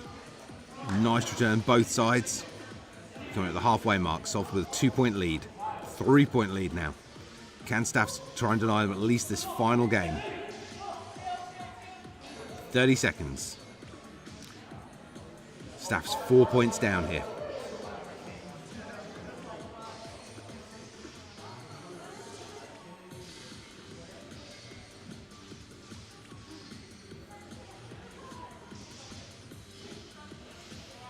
9-4, 10-4, 10-5. 10 seconds remaining.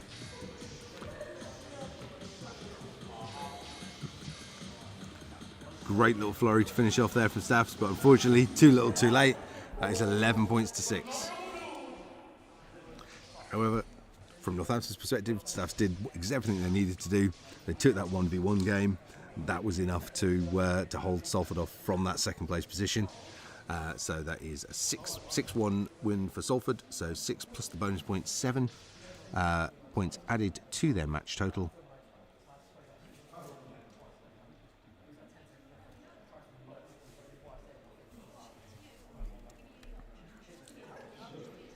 And 1 for Staffs. Ooh, I might have made a mistake with my maths. I'm going to quickly double check this. So it is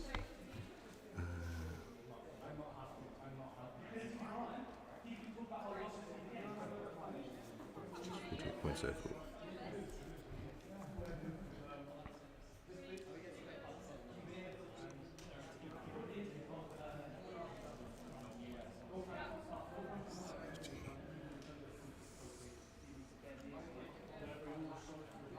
Ooh. No, I made a mistake. Northampton did not get a reprieve. Salford only needed to win 6, not 7 games. I'm gonna have to go and apologise to them. So we'll go and get the results across from there. Unfortunately, Salford didn't do it. Salford did do it. They did take that second place. So not unfortunately at all for their perspective. Just unfortunately mine for the maths wrong.